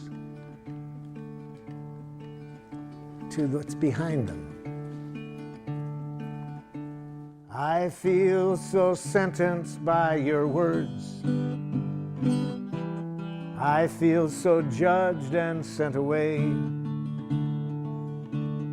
Before I go, I'd like to know, is that what you meant to say? Before I rise to my defense, before I speak in hurt or fear, before I build that wall of words, tell me, did I really hear? Words are windows or they're walls. They sentence us or set us free. When I speak, and when I hear, let the love light shine through me. There are things I need to say, things that mean so much to me. If my words don't make me clear, will you help me to be free? If I seem to put you down, if you felt I didn't care, try to listen through my words to the feelings that we share. Words are windows or they're walls. They sentence us or set us free. When I speak and when I hear, let the love light shine through me.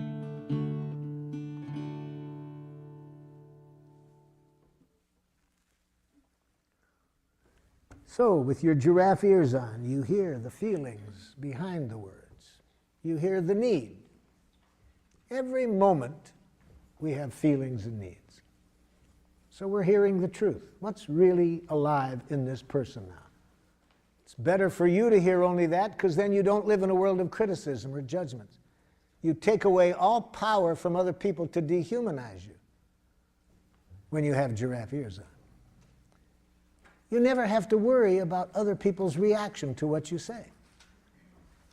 You can be honest without fear, because you know I don't ever have to worry about how others respond. Only what ears I have on to respond to their response. But I can control that. I can't control how others respond. And if I'm going to worry about something I can't control, I'll become a nice, dead person. You see, I'll be afraid to reveal myself for fear. What if they say this? Well, who cares what they say?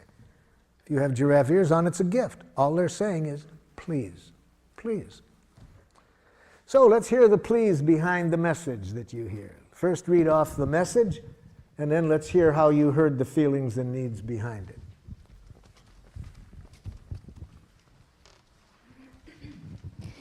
What I expect my daughter would say was, I can't control myself when I'm so angry. I can't control myself when I'm so angry. And when I thought about it, I would think I could say, are you feeling frustrated because you are needing some other ways to express your anger? That's what I ask you to do, to try to hear the feelings and needs. And even if that's not accurate, notice what it does, even if it's wrong. It demonstrates a value. It demonstrates that you value what's alive in that person. That you're taking the time to try to connect with what's alive in that person. When people trust that that's what's interesting to you, already we can solve anything, you see. What makes it hard to resolve things is when people feel the other person is only interested in winning. They don't care about me. They're just out to show me that I shouldn't do this. But by just stopping and trying to connect, you've demonstrated a powerful value, that you value what's alive in her. Okay? Another one. Yes? Related to my son, are you feeling distressed, confused, because you are needing help? That's the idea. Again, even if it's not accurate, it gives notice, even if it's not accurate, it brings the other person's attention to their needs. Gives them a chance to correct it. Better to be guessing wrong what a person needs is than to hearing what they think. You'll be living in a different world when you are trying to connect with their needs than the world you'll be living in if you hear what they think. I need some help in addressing the feelings and needs behind the answer that I got back, which was one of the things that you said before lunch, which can be the most dangerous, when somebody just said, you make a request and somebody says, yes, I'll do that. Yeah. Can you help me? I mean, I could guess. I mean, what I wrote down was, are you feeling pain because you're needing recognition for the job you're doing? Okay, I like that. But, oh, okay. But go ahead with the but. I mean, it feels like there's a huge leap from the response, yes, I'll do that, to me asking that question. Yeah, you're trying to sense what's really behind it. That's one of the two giraffe ways. The other possibility that would also be giraffe is to say bullshit in giraffe. How do you say bullshit in giraffe? I'm feeling uneasy with your okay. Okay. I wish I could trust it, but I don't. I'd really like you to take a moment and really tell me whether it would meet your needs to do as I requested. So that's when I would guess that the okay isn't okay. So that's how I would say bullshit in giraffe. Thank you. Giraffes are not nice. See, much of, I think, the violence in the world is created by nice people. So don't mistake the word nonviolence as being nice. Are you feeling abandoned? Not a feeling. It's a thought. Don't encourage jackals to think that way. Are you feeling afraid? Now we're cooking. Because you are needing reassurance? Now we're cooking. That I will not disappear. That your needs will be taken care of. Leave yourself out of the other person's needs. They can live without you.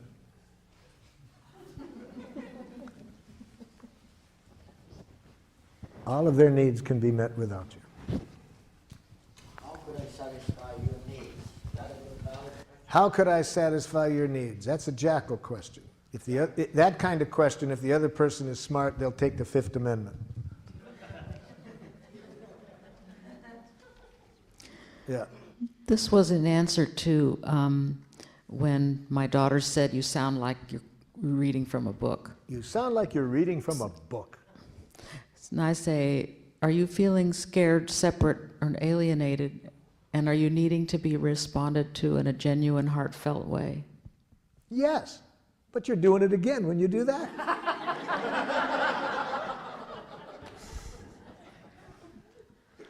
So with such a jackal for a while, until you make clear to them why you're doing it, so they will have less distrust of it, you would do just as you said, but silently. Silently? Yes. See, don't think we have to do this out loud for it to be powerful.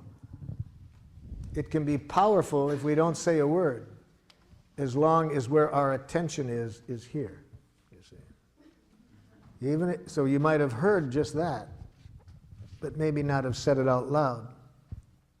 See? Yeah, see, that's all you can hear with the giraffe ears on. And you can hear that even if you're silent. You don't have to say out loud. You could just have heard that. But you'll show that your attention is here from your eyes.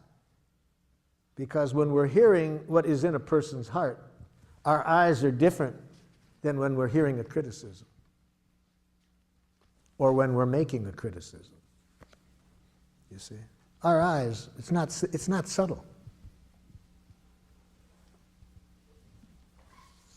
Now, the advantage in being able to say it out loud is the person can correct us if we're not accurate. But even if we don't say it out loud, we live in a different world when we're connecting here than when we're hearing criticism. This is a... The question would be, that I would have asked, would be something like, I would like you to ask me for help if you need it. Yes. And then the person responds? I am afraid of becoming a burden. No, it's almost a giraffe response. So how do you respond to this person? I'm afraid of becoming a burden. Now, if you're a jackal, you would say, no, you wouldn't be a burden. So if you're a jackal, you will try to reassure. See, jackals try to fix people in pain. They try to give reassurance. They try to make it better. They can't stand pain. They immediately make matters worse by trying to get rid of the pain.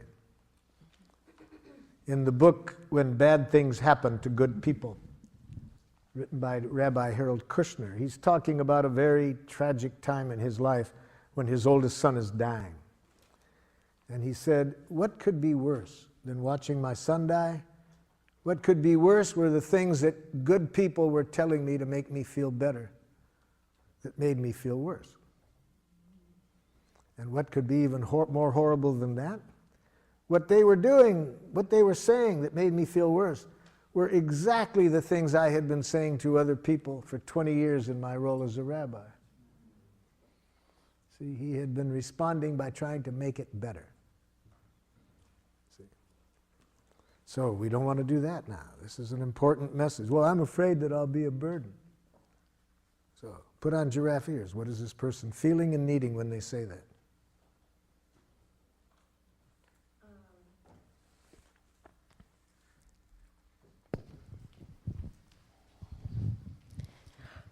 Are you feeling afraid? They've already told you the feeling. That's easy. So the afraid. Are you? So you're feeling afraid because why?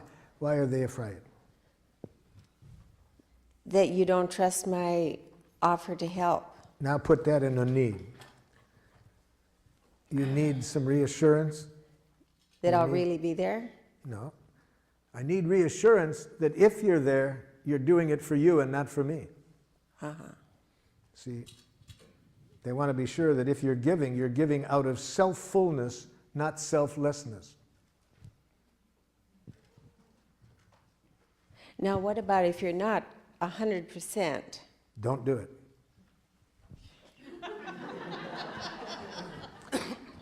I would suggest you heed Joseph Campbell's advice when he, having studied all the basic myths of the world and the basic religions, concludes that if there's one wise thing that seems present in all the basic religions, it's this: don't do anything that isn't play. Yes, don't do anything that isn't play.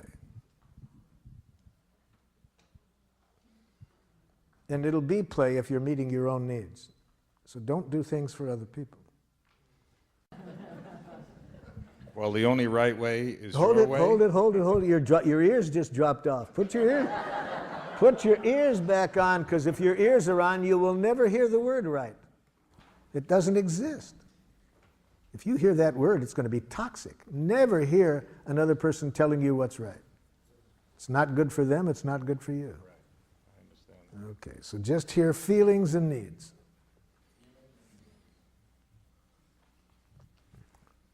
I tell you 30 times you don't listen. My God, can't you see this bed? Pardon? No, you don't. You're proving now you don't. Isn't it funny if how you were listening, you wouldn't say, I listen. Isn't it funny how he always comes in? Pardon? It's funny how he always comes in. Yeah. So, what's this person feeling and needing?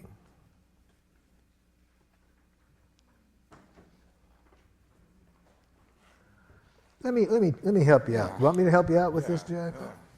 Let me put on some giraffe ears here. So, Jackal, is it that it's frustrating when you have a certain sense of order and you'd really like to have that order maintained in the house? Well, that's a part of it, but that's not the only thing. I've told him over and over again. Oh, so is it that you feel hurt because you have a need to feel like your needs matter? Yes. It's like this doesn't matter to him. He doesn't care. So what's really the pain for you in this is your need to feel like you matter, that your needs matter. Yes.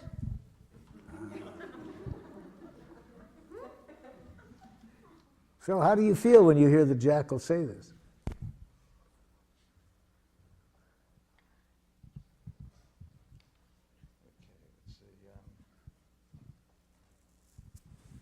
I'm feeling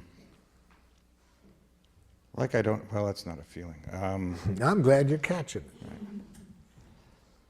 Feeling confused. Yeah? Feeling confused, primarily because I can't identify the needs that are being expressed. So you would really like to be able to hear a need like that when it's really going on? Yeah, I would like that. Yeah. You don't act like you do. Hold it, Jackal. No, hold it, Jackal. That isn't going to make it easier for him, Jackal. That isn't going to make it easier. So it's really painful for you. It's hard to believe that he cares enough to really matter. Yes, because I've told him over and over, so it's really for you an issue of whether your needs matter. Yes. I'm feeling that it's not so much the beds or the dishes, though. Feeling that it's something else. I'm just telling you what it is. It's the general fear I have that my needs don't matter to you. How do you feel when the jackal tells you that? Still confused. What makes you confused about this? Because I don't know how to respond to those needs.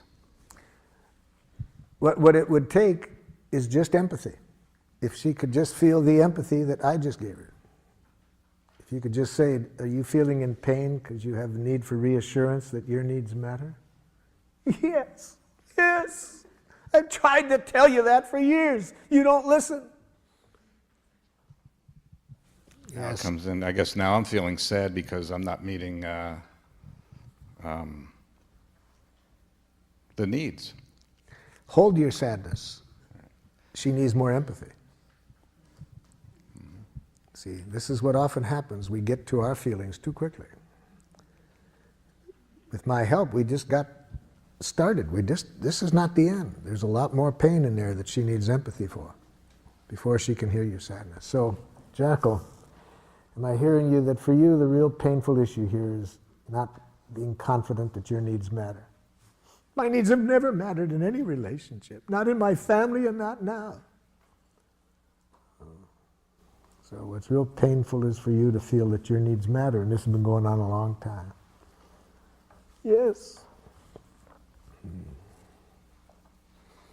Yes, I do everything I can. I've told him over and over again.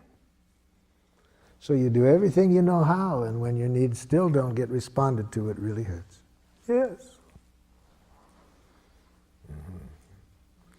Now, see, it hasn't been easy for me to give this jackal empathy. I was wanting to jump in and educate her, but the way you're asking for it, Jackal, I think is going to make it hard for people to give it to you. See, I've wanted to say that almost every time. So I had to take a deep breath and realize empathic connection before education.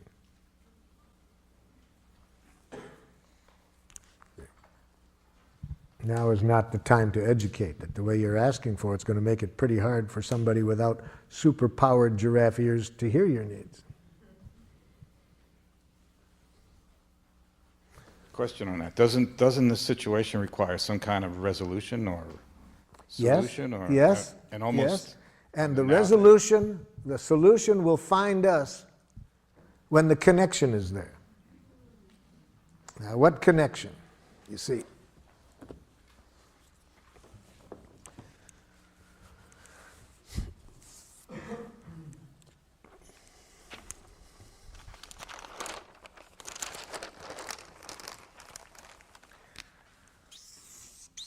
here's your wife's needs. Here's your needs.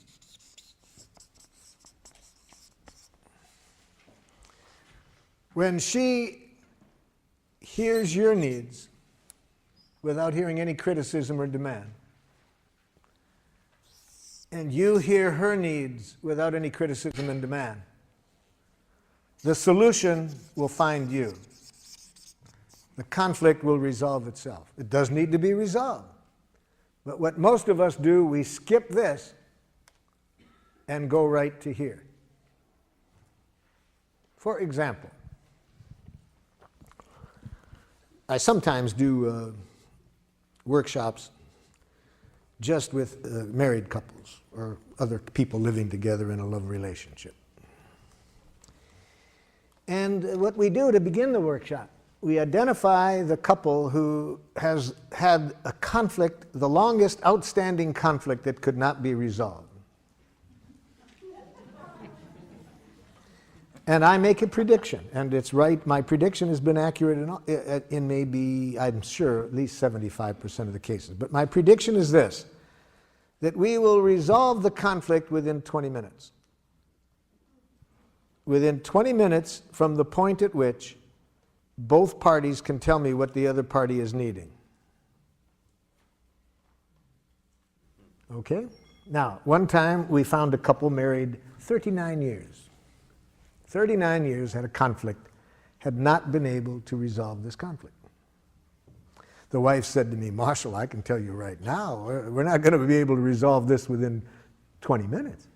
We have a good marriage, we communicate well, but this is just one of those things that we're different people and we just have a conflict here. Now I said, let me correct one thing. I didn't say we're going to resolve it within 20 minutes. I said within 20 minutes from the point at which you can both tell me what the other party is needing. Oh, she said, Marshall, when you've been married 39 years and you've talked about something almost every day, I can tell you we understand each other. The problem isn't that. We're just two different people in this issue. Well, I said, I've been wrong before. I can sure be wrong this time, but let's see. We'll find out within 20 minutes. So first, tell me what his needs are in this situation. He doesn't want me to spend any money. He responds immediately, that's ridiculous. 39 years of communication.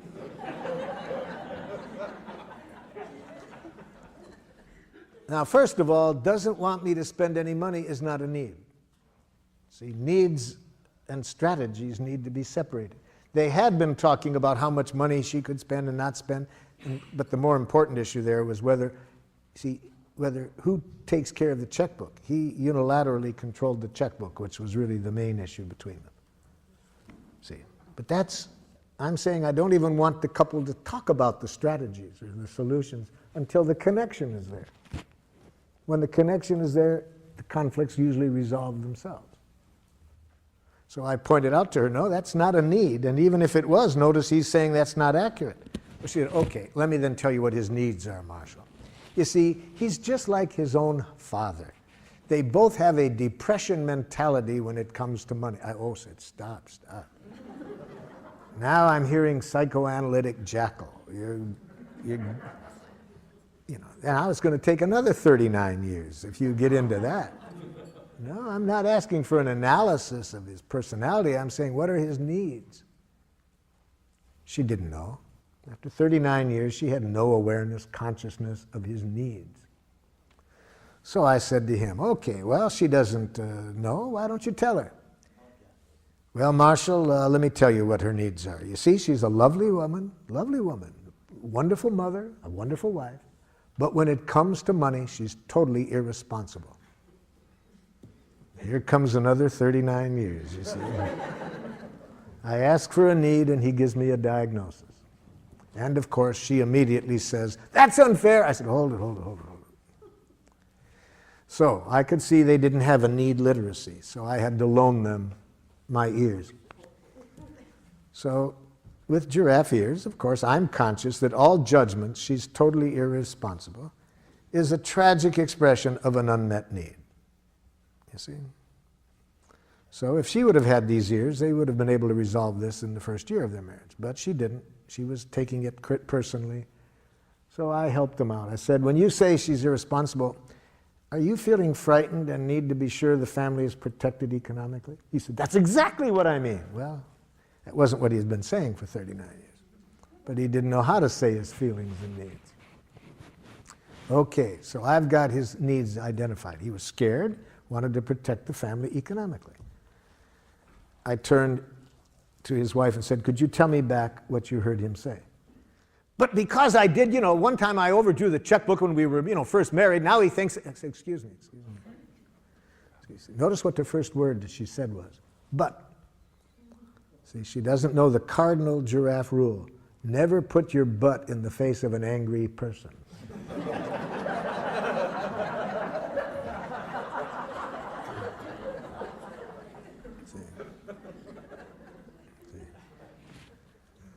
I said, what are his feelings and needs? But, no. What are his feelings and needs? Want me to repeat them? Yeah. I hear him saying he's scared. Well, but, no, hold it. Calm down, Jesse. Hear his feelings and needs. See, but after 39 years of enemy image, it's not easy for somebody to shift these images, you see. Once we get one of these images in our mind of the other person's wrongness, even when they are expressing their needs, we don't hear it.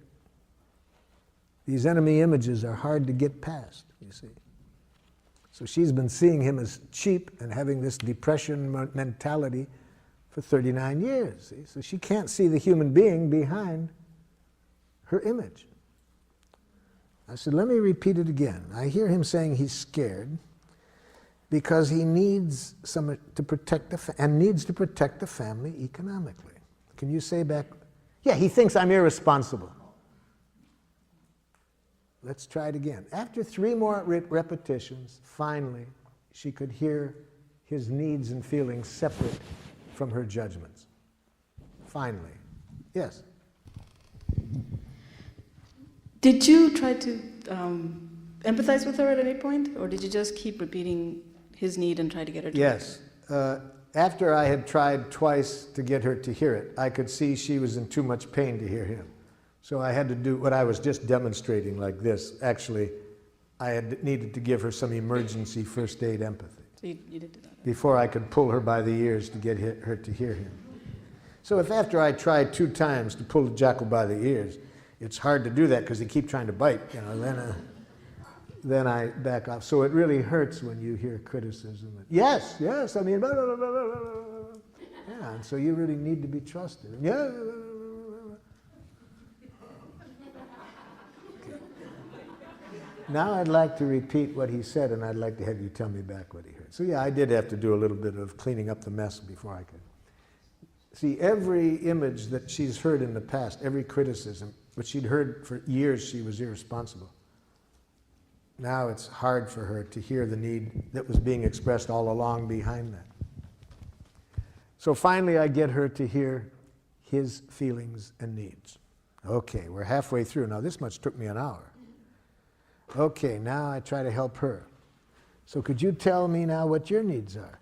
Well, just because I made them, I overdrew the checkbook, before, that doesn't mean I'm going to do it again. He said, yes, but we could be out of money, but excuse me. So, you're really frustrated, and if I hear you correctly, you have a need for some trust that you can learn how to handle money. Yes. Okay. Husband, could you tell me back? Yeah, and we'll be out of money by then. Excuse me. Can you tell me what her feelings and needs are? Would you like me to repeat it? Yes. Okay. About 3 more repetitions, he hears her. It didn't take 20 minutes to resolve it at that point, you see. Whenever I go into situations where there's been a lot of conflict, I don't even allow the people to talk about strategies until they're connected at the heart level. I was working with 2 tribes in northern Nigeria, one Christian tribe and one Muslim tribe. 1/4 of the population killed in 1 year. 1 out of 4 people killed.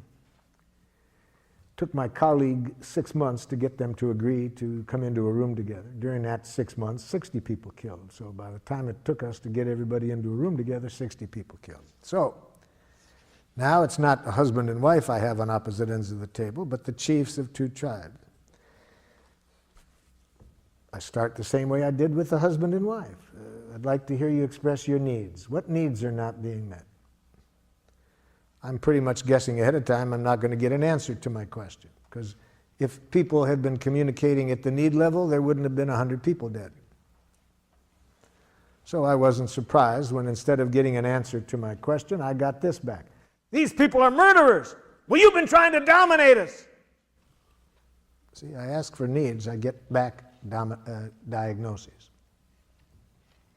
So just as with the husband and wife, I put my ears on, translate each statement into a need, get the other side to hear it. It wasn't easy. I had to do a lot of first aid empathy to get, because like when I got this person behind murderers was, so you are frightened of any use of violence to resolve conflict and want some agreement to resolve it in some other way? Yes, exactly. Okay. Could you say back what you heard? Then why did you kill my child? So it wasn't too easy. But anyway, it took about an hour again for me to get one need expressed, one need heard, one need expressed, one need heard. And one of the chiefs who hadn't spoken yet said to me, if we know how to communicate this way, we won't have to kill each other. See, it just took 1 hour to see that if they can just stay connected at the heart level, nobody has to die. There's plenty of resources for getting everybody's needs met. But we lose that when we get up into our head and start to analyze wrongness. Yes? But does this need understanding develop into sort of not necessarily a give and take, but where one person would give in to the other person's need? No compromising in Giraffe. Not necessary to compromise. Everybody's needs can get met. Nobody has to give in. Nobody has to give anything up. Because I agree with you, I have to say, and especially when it comes to doing things for other people, because my theory is that if I do something for someone else, that gives a person power over me. Well, whereas if I do would it put for it this way, myself, if you do anything that involves giving in, both people pay for it. Nothing has been resolved. It's going to create problems. So is there a needs dialogue or needs literacy you mentioned that I have understanding what they are? Need literacy in my book. And if you want to develop your need literacy, I suggest you do the following activity. First, identify your most frequently used jackals, the ones you use the most, and next, the ones you're the most afraid of. Do it this way. First, on a list, make a list of how you talk to yourself when you're less than perfect. And those of you over here who said you were perfect, you'll have to skip this part of it. But for those of you who aren't perfect, make a list of how are you most likely to speak to yourself when you're less than perfect. So that's jackal list number one. Next, make a second list. What are the jackal messages that go on in you when you are angry at others? So when you're judging others and are angry, what are you most likely to be saying to yourself or out loud about the other person? So that's jackal list number 2. Jackal list number 3. List those things that when other people say it, at the moment you respond to defensively or aggressively. And put on that list things that you have been so afraid that people might think it of you, that you've become a nice dead person to avoid it. So in other words, put into that list not only what people have said that got you defensive, but things you're scared of they might say. Okay, now do this exercise to build your need literacy. Go back over that first list where what you say to yourself when you're less than perfect. Now, for each judgment, think of what might have been the stimulus for it. See, you've got to relate each of these to a specific context. So, say to yourself, let's say the first thing is you have in your list number 1, what a dumb thing to do. Okay. Think of what you might have done to stimulate that. Okay. Then put on giraffe ears and hear the need behind stupid. See, I'm saying that all judgments are tragic expressions of unmet needs. So ask yourself, when I say that to myself in that situation, how stupid, what need am I expressing through that judgment? What need of mine isn't getting met? And here's where you can use the list in my book. If you can't come up with it yourself, just look through the list and your body will tell you when you're getting close. Really, because, yeah, that's what my need is. See, the need comes much closer to the truth than any judgment you make of yourself. So do that for every item on the list. Second, what you tell yourself when you're angry at others. Again, identify concretely what the other person might have done to stimulate this. Then ask yourself this question. When I judge people as idiots for doing that, what need of mine was not being met in that situation? Again, try to guess it without my list, but if you can't find it, look through my list to find one that comes closest. The third list, what others say to you to get you defensive. Practice putting on the giraffe ears. Imagine what you did to stimulate it. And in that situation, guess what the other person's needs were that weren't getting met.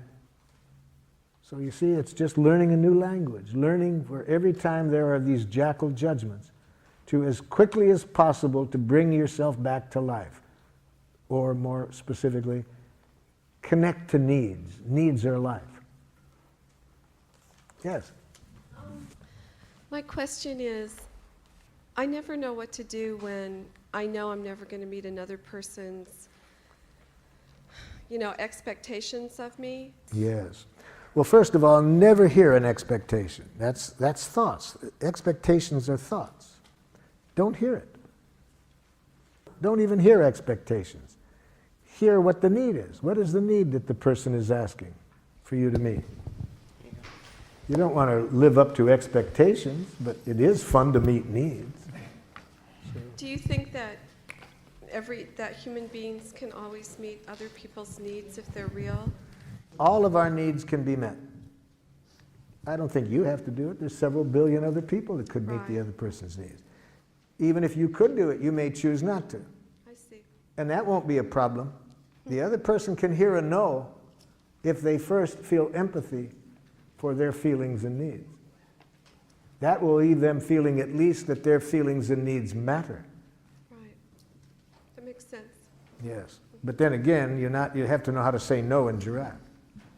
That would be good for me to learn. Well, let me help you out. Never use the following words when you're saying no in giraffe. No. I can't. I don't want to. I don't have time. It's not possible. Okay. Now you know how not to do it, right? Now here's how you do it. To say no in giraffe, you need to be conscious that a no is a poor expression of a need. So say the need that keeps you from saying yes. No. So if you had giraffe ears on just now, you wouldn't have heard me saying no. You would have said, what is Marshall's need that's keeping him from saying yes? And you might have said back to me, Marshall, are you having a need for completion of other things you'd like to do right now? You see? You would have tried to hear the need behind the no. So what I said is, all no's are tragic expressions of a need. So say the need that keeps you from saying yes. Don't say no. The way that I have this framed, I feel as though I am responding to a person's expectations. So it's a work environment. Are you feeling afraid of being held responsible for the quality and quantity of the work that I'm doing? And this is to a supervisor. Are you feeling scared and need to protect yourself? That might be the need that I hear you guessing. Are you feeling scared and need to protect yourself in this matter? I guess when I hear that, I feel afraid because I'm inferring that there's a danger and that they have a fear of some danger. If this is what you're guessing is alive in them, you're not saying it's right. See, we never say you are feeling. We always say, are you feeling? We may be wrong, but we're trying to get clear what's going on in this person. Are you feeling afraid and need to protect yourself? And taking the my performance part out of it. You're saying take the me out of the Yes. Just giraffe try to ears. hear the feelings and needs without you. We know what that is in this situation. They're talking to you about some things you've done or haven't done. So in the context, we're pretty clear what's going on. What we want to hear now is their feelings and needs. Are you feeling scared and need to protect yourself in this matter? Now, if this is in many settings where the people are not used to having feelings dealt with, the other person might get very upset with having their feelings being talked about. In which case you do it silently. But if you're a giraffe, you hear feelings and needs in every message. Whether you do it out loud or not, Politically, we adjust when we might do it out loud. But we don't allow anything else into our consciousness except this other person's feelings and needs. I think you said earlier that there's no compromise in giraffe communication. Yes. And so I would find it instructional to know how the problem between the husband and wife was resolved. Yes. And Yes. how it was a win-win situation for both of them. First, once there is empathy, people feel that their feelings and needs matter, which is done through the empathy. You don't have the competitiveness, you don't have the charge. So here's how it went. After they both heard each other, he heard that it would really hurt for her not to be trusted, that she could learn. And once he felt really understood how scared he was that if she were to do what she did when they first got married and overdraw the account, she could hear that he wanted to protect the family. I think most 6-year-old children could resolve the conflicts that get nations into wars in which thousands are killed if you gave the 6-year-olds, you said, look, here are the needs on both sides, here are the resources. I'm confident most 6-year-olds could solve the conflict. So in this, it doesn't take a genius. What did it do? She said, I want a trial period to learn how to do it. First he said, I'm scared because, you could go through a lot of money learning. So she agreed that during the trial period he would supervise her until he felt comfortable that she knew how to do it. Okay, that took about 7 minutes. But they hadn't been able to get to that in 39 years because of all the enemy images, the hurt, and so forth.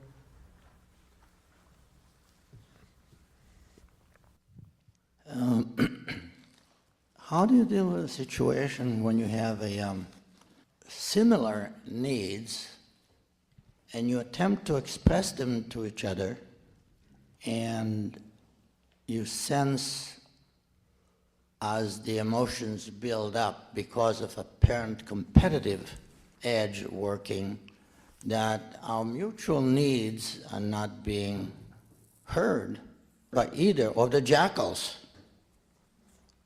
Then you either need to get a third party to give both of them the empathy they need to hear each other. So if the two people are in pain, they don't know how to give themselves enough empathy to be able to hear the other side, then you need to get a third party to give the empathy to each of them so that they can then hear each other. And that third party should be together with these two individuals or separately? There's different ways to do that. They're together, there's some advantages. But it could be that to give empathy to both sides separately and then help each side to hear the other side and then bring them together. Mm-hmm. Thank you.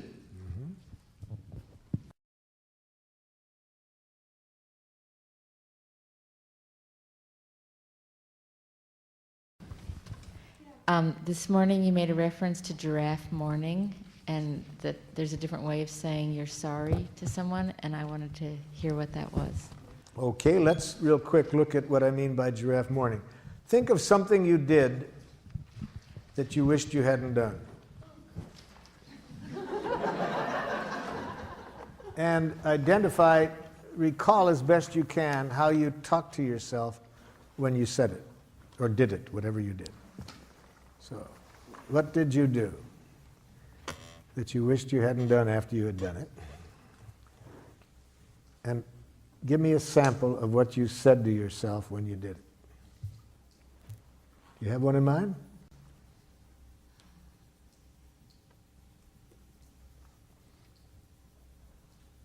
Okay. That I was feeling defensive and I criticized someone. So, what you did is you said some things to another person that you wished you hadn't done. Right. Okay, and what did you say to yourself when you did that? Well, usually in the moment I feel, defensive of myself. No, I want to concretely know, for this exercise, I need to know concretely what you say to yourself when you behave in a way you don't like. This is very important to answer your question about giraffe morning. It's very important to identify what your inner educator is saying to you. See this? All of us have an inner educator whose function it is to educate us when we are less than perfect. Now, most of us made the mistake of sending our inner educator off to a brutal jackal academy for inner educators. And so it's important to be conscious of how our inner educator talks to us. So that's what I'm asking you. When you said what you did to your husband, what did your inner educator, how did your inner educator try to educate you? It said what to you about what you had done? In the moment or later? Either one. Well, the point when I start to feel regret or sorry Yeah. is later. Which So- at any point, what did you say to yourself about what you had done? Okay. I said, I'm a bad person. Now that's enough, you see. See, your inner educator tries to educate you through penitence, through making you hate yourself for what you've done. It uses language that implies there's such a thing as a bad person. All right. Now, if you apologize out of that energy, that's jackal. Any apology that comes out of thinking you did something wrong is not going to be good for you or the other person. You with me so far? Well, I know it feels bad. Yeah, it feels bad. And I really want you to feel bad in this situation, but I want you to feel a sweet bad. A sweet bad that will help you learn from this without hating yourself. When you have a thought in your head that you're a bad person, that's ugly bad. That's a punitive bad. That'll first of all make it hard to learn. And even if you do learn, it's out of self-hatred. So whatever changes you make are at great cost. So that's your inner educator. That was your inner educator speaking to you when it said you're a bad person. Now, we've been learning today that all judgments are expressions of needs, right? So your inner educator means well. It really means well. It wants you to learn from this in a way that will serve life. It means well, it's just its language that sucks. Okay? So we don't want to hear what the inner educator thinks about us. We want to hear the need that isn't getting met, that it's trying to call to our attention. So what need is your inner educator trying to bring to your attention that you didn't meet by how you behaved?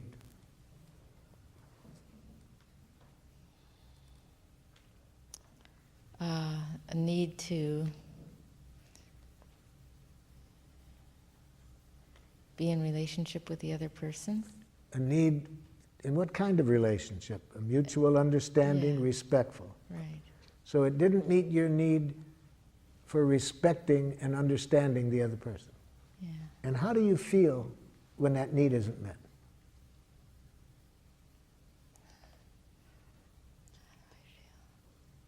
Guilty. Then you still got the bad person image in mind. See, Yeah. if you still think you're bad, if there's any thinking still going on, that guilt comes from the judgment. Well, I feel separate and isolated. But how do you feel? What emotion do you feel about not meeting your own needs for understanding and respecting? See, the guilt comes from that image of bad person, but what feeling comes from not meeting your need to respond to this person with respect and understanding? Sad. That's a sweet pain. See, that's giraffe mourning. So if you say to the person, you know, the way I talk to you, I feel really sad. It doesn't meet my need for respecting you and understanding you. You see, there's no image in there that I'm a bad person. I'm sad. I didn't meet my own need for respecting and understanding you. Check with the other person what they'd rather hear. Whether they'd rather hear the giraffe mourning or the apology that you're a bad person. Yes. I'm having a little problem trying to find the teeth in this model somehow. it seems like everything is, even though we're talking that it's on a feeling level, everything seems, the way I'm interpreting anyways, is sort of on a mental level as opposed to an emotional level. And I guess I operate a lot from my gut, and I'm trying to get down to that somehow. So I need some help with it. Basically, tell me how I would be able to use this technique in my daily life, and to make it so that it's natural. You know, it's not natural for me to operate this way. And, The first thing I would recommend to you is change the word natural to habitual. Change the word natural to habitual. I think this process is natural, more natural than the way you were trained to think. So Gandhi says it's very dangerous to mix up the words natural and habitual. He says we have been trained to be quite habitual at communicating in ways that are quite unnatural. So I can't think of a more natural way to communicate than to talk about what's alive in us. Just what we're feeling and needing. But when you feel like saying, if I feel like saying no seems okay to me. But what you were saying before is that. What do you mean by okay? It's okay to say no. What do you mean by what do I mean? You know, we can go back and forth. Pardon? We can go back and forth by asking each other. So let me be more about specific. When you say no, I predict that by saying no, more often than you would like, the other person is going to react to you in a way that isn't in your best interest. But if you say the need behind the no, that's less likely to happen. So then, if I understand what you're saying, the idea is to communicate in a way that the other person would communicate back to you so that it's in my best interest? I'm saying the purpose of this process is to get everybody's needs met, and that the needs are met by people giving willingly, not out of any coercive motivation. And I'm saying that when you say no, it gets in the way of the likelihood that everybody's needs are going to end up getting met. If you say the need that keeps you from saying yes, I predict there's more likelihood that everybody's needs will end up getting met. So it's just if I understand what you're saying, you're saying just express your needs without saying the no. But I'm saying the need is a clearer expression of what you're trying to say than no. You get clearer, more connected to life when you say the need that keeps you from saying yes than just saying no. And it's less likely to be interpreted as a rejection, as you being defensive. To say the no by itself, I predict, is more likely to get you interpretations that aren't in your best interest. Sometimes when I don't hear a no, I look at it as being sort of a passive-aggressive response to something that I might want. Someone, let's say if I make an appointment with somebody, and instead of them saying no, they just don't show up. Yes. And then they give me a reason why they don't show up. I'm not suggesting that. I'm not suggesting that response. I'm suggesting that I would have liked that person to have told you honestly at the time what their need was. I think if they had done that, you wouldn't have gotten into that situation. They said a yes that wasn't so. Some people won't say, I'm afraid. Pardon? Let's say if the reason is that they're afraid to. It would depend a lot on what has happened in the past to them when they have said no in whatever way they did it.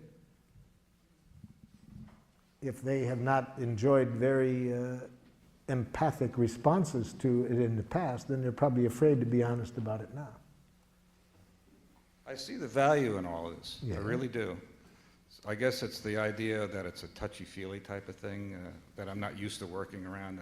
What you're trying to figure out, if I'm understanding, is how to really put this into a idiom that you can use daily and feels comfortable to you.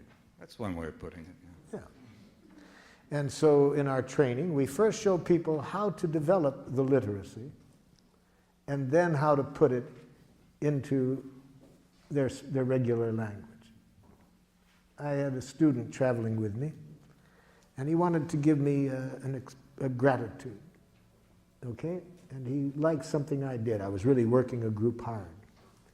And during the break, he said, "Dictator." That was Giraffe. Because he knew that I knew what he was reacting to. He knew I wouldn't hear a judgment. He knew I would guess in there what he was feeling and needing. You see, so he could say that to me, dictator. So after we really know how to clearly identify our feelings, needs, requests, then we can start to put it into a language that can connect us with the people we're speaking with. But at this stage of the day, after one day, I'm still working with you on making sure you understand what a feeling and a need is, because if you don't really understand that, it's going to be hard to know how to then put it into your idiom. I guess I'm a recovering New York jackal, you know. I'm getting the impression that apology isn't really the best service of being a giraffe. And I'd like to know if you could model, I'd like to see you model for me an acknowledgement of missing the mark, sinning courageously. If you recall earlier, I showed an example of that where I showed the person saying, "I feel sad. I would have liked to have responded with more understanding than I did." So you're not using the word "I'm sorry," you're saying "I'm sad," you're telling your It's feelings. not so much the word "I'm sorry." What we shifted from was thinking that I did something wrong, that it was bad. It's that thinking that is the problem. And the "I'm sorry" follows from that thinking. So it's not just that I don't say "I'm sorry," I say "I'm sad." If I'm sad. See, the word "I'm sorry" means almost nothing. Right, people can say that and not feel anything. It's this, you say that to buy forgiveness.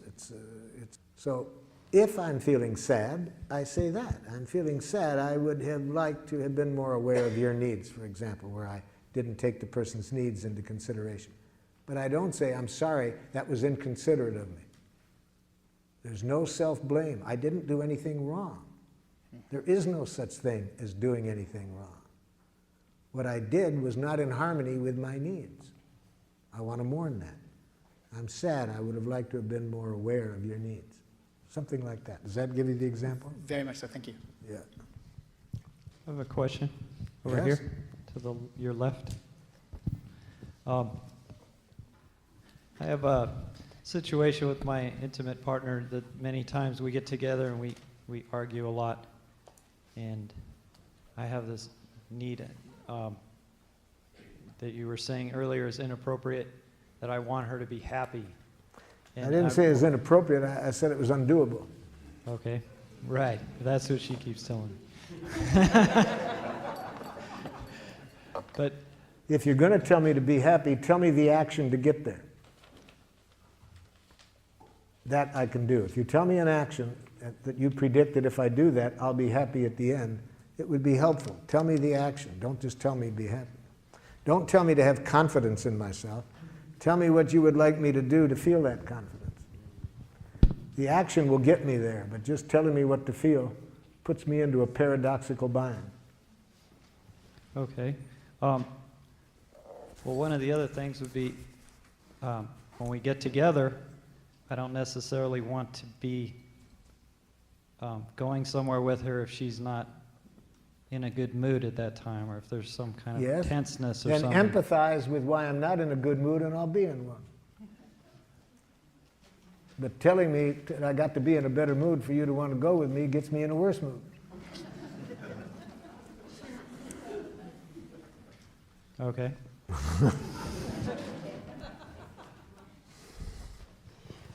I'm wondering if there's some times when it's over here. It's I'm feeling some anxiety about a trip I'm planning to visit my mother soon, and we have a dynamic where she really wants to help me figure out every detail of what I'm doing during my stay, and I like to be left So alone. let me show you how to do it. And I'm afraid that if I talk to her like this, it's going to make matters much worse. Okay, then we'll teach you how, if it does, we'll show you how to enjoy it when it gets worse. Okay. But first, let me show you the first thing to do. If we want a person to consider another behavior than the one they're doing, start the communication by showing them that what they're doing is the most precious thing they could be doing. this way, empathy.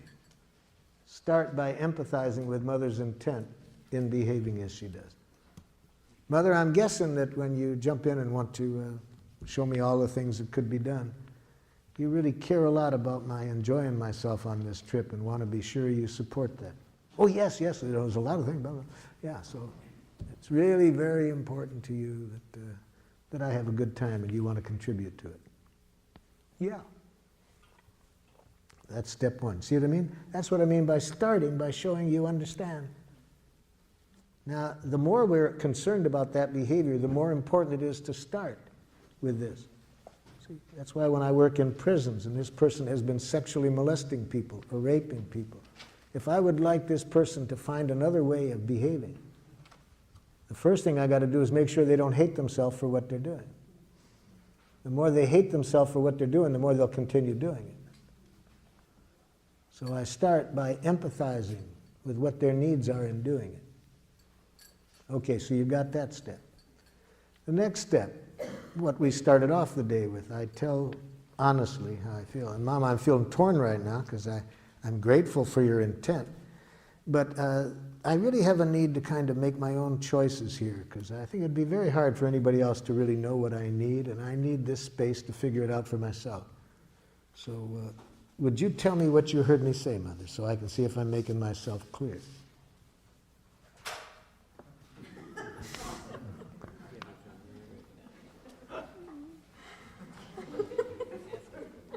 So now I know Mother didn't hear me. Now I know Mother didn't hear my needs. She probably heard a rejection. She probably heard that she's not valued. So, but it's important that I not think that her reaction is because of what I said. If I express my feelings and needs, it would be impossible for a person to react this way if they heard it. They would have gotten a gift. They would have the eyes of a little child getting a gift from Santa Claus. That doesn't look like what Mother's looking like right now. So Mom, could you tell me what you just heard me say? You don't want me. So you heard it kind of as a rejection, Mother. Of course, how else could I have heard it? Well, thank you for telling me you heard it as a rejection, Mother. Notice I didn't say, that isn't what I said. See, if you want to have people understand you differently, never tell them, you're misunderstanding me. Never say, that isn't what I said. Say, thank you for telling me that's what you heard. I can see I didn't make myself clear. I'd like to try again, Mother. As I do value very much your offering to help, but I have a need to kind of get my own needs clear and structure my own time. Can you tell me what you hear me say? So you think I don't have any intelligence about helping you. Thank you for telling me that's what you're hearing, Mother. I'd like you to hear it differently. I'd like you just to hear my needs, that I have a real need to kind of sort things out for myself and structure my own time. Could you tell me what you heard? See, you have a need to kind of get clear for yourself what you want and to figure things out. Thank you, Mother. See how easy it is to get empathy from a jackal? Just about 3 ear pulls and I got it, right? Now there are some 8-pull jackals too, I know that. But I can tell from how sweet you are, your mother is a 3-pull jackal. Thank you.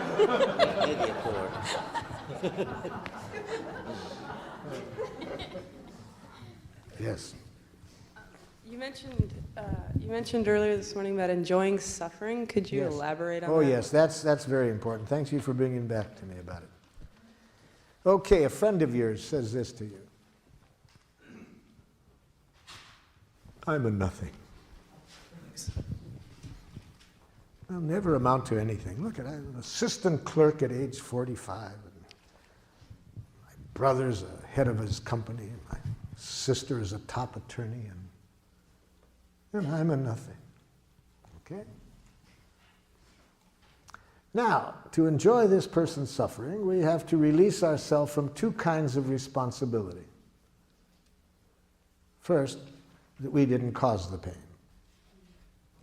And we want to release ourselves from that, especially when the other person is trying to make us believe we did cause the pain. See, so if this person had started, and you're at fault for all of this, why am I nothing? Especially when the person says that, we do not want to in any way think we caused this person's pain, because you can't cause another person's psychological pain. Well, in this case, the person wasn't saying that, so that's pretty easy to liberate ourselves from feeling responsible. But the second one is the hard one. To think we have to fix it, to make the person feel better. The more we think it's our job to make a person feel better, the more we're going to make it worse. Because you can't fix people. The good news is you don't have to. There is a very powerful healing energy always available if we don't block it. And how do we block that energy? By trying to fix things ourselves. So how do we help that energy do the job? By empathy. And empathy requires presence, just to be present.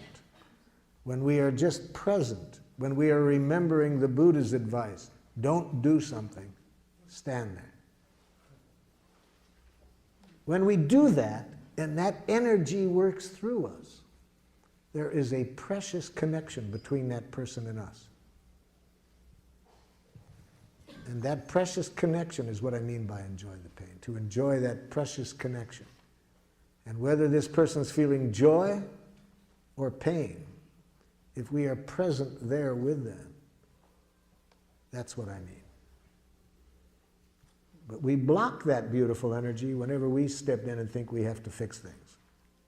So if we say, oh, there, you'll feel better, it'll get over it, we make it worse. When we start to give advice, we make it worse. So what does that look like? So you're feeling really discouraged and really would like to have achieved more in your life at this moment than you've done. Yes, I've had every opportunity, and look at me, I've just never made use of anything, you know. Yeah, so you're really discouraged and frustrated and would really have liked to have made different use of some things than you have. Yeah. See, I'm just present, not trying to fix it. And when that happens, there's a very precious connection. That's what I mean by enjoyment. And that precious connection does the healing, not your advice, not your whatever. Yes? Can you clarify the distinction between empathizing and sort of encouraging and supporting the soap opera of, you know, somebody who is somebody who's suffering, and sometimes by being there, it's sort of a subtle encouragement as opposed to... The subtle encouragement that I think you're talking about comes about when this person is talking about what happened to them for the 50th time you've heard the story. So if I'm really listening to them, I don't hear what they talk about the past, because I know that the more they talk about the past, the less healing will take place. So I interrupt. But I interrupt to bring the conversation to life. They're talking about the past, and I interrupt and I say, excuse me, but it sounds like right now you're still feeling hurt because your need for respect wasn't met in that. See, because just letting them talk about the past and asking them questions about what happened about the past is to just keep the soap opera going. So I interrupt when they talk about the past, because we don't heal by talking about the past. We heal by talking about what's alive in us right now, stimulated by the past. But it's what's here now. And when I connect at that level, they won't keep talking about it. They'll heal. Last question, and then I'm going to get into the subject that I'd like to cover before the end. Yes?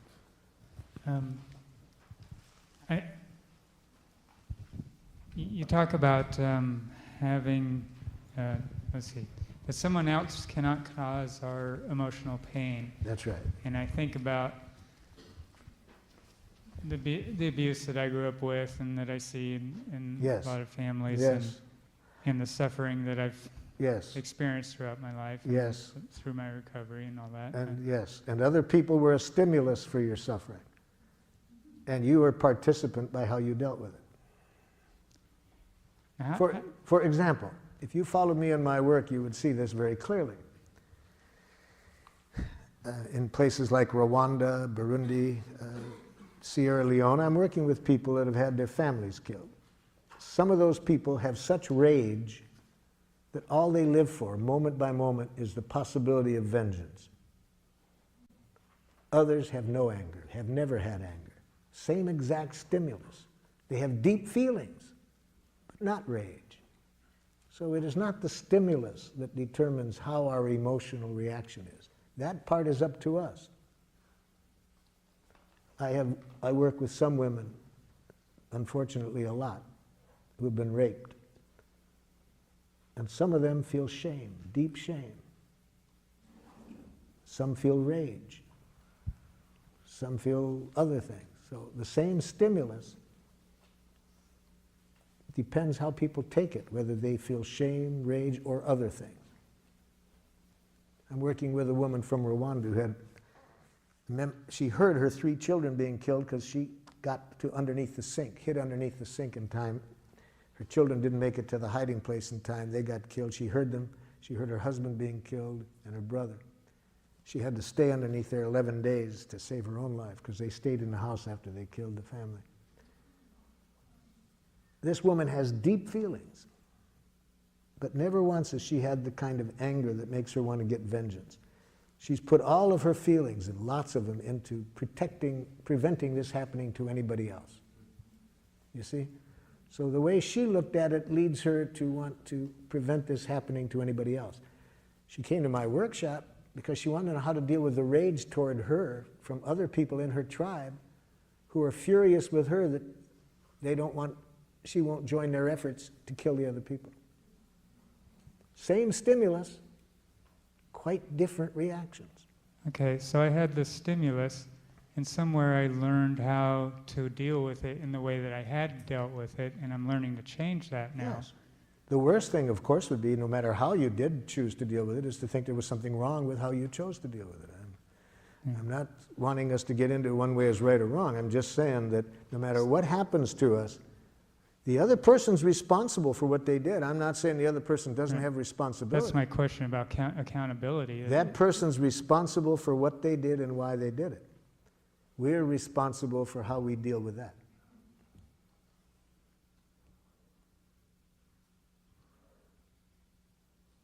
Okay?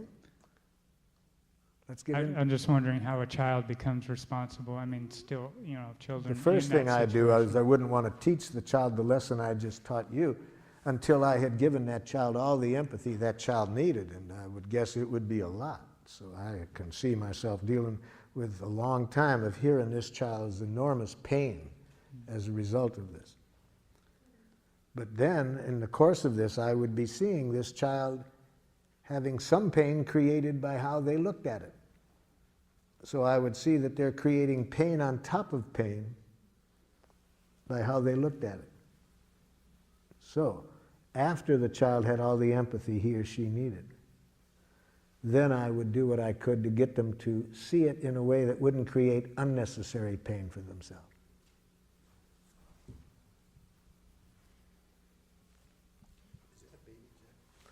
This is a baby jackal, yes. Okay, now what I'd like to do in the precious time that we have left, deal with a very important part of giraffe, because I wouldn't want you to get the idea that nonviolent communication is solely interested in conflict resolution, because it's equally interested in celebration. How can we celebrate life? In fact, the part that I've left for 10 minutes before the end is, in some respects, the most important part, because it's where we get the fuel to stay giraffe in what's often a very jackalish world. See? So it's going to be pretty hard to make this radical transformation back to our nature in many situations unless we're getting plenty of fuel.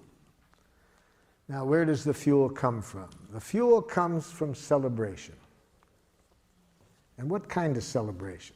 It comes from saying thank you in giraffe. So let's see now in the last minutes how we celebrate by saying thank you in giraffe, expressing gratitude in giraffe.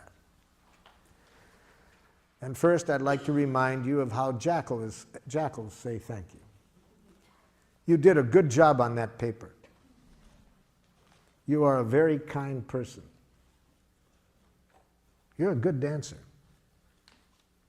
Can you see why that's jackal? Moralistic judgments. Positive moralistic judgments are equally as violent in my estimation as negative ones. Namely, they reinforce the idea that the negative exists. If I say you're a kind person, I'm implying there's such a thing as an unkind person. I'm also implying that I'm the judge that knows the difference. So no more praise or compliments, okay? No more praise or compliments. Especially when you intend them as a reward.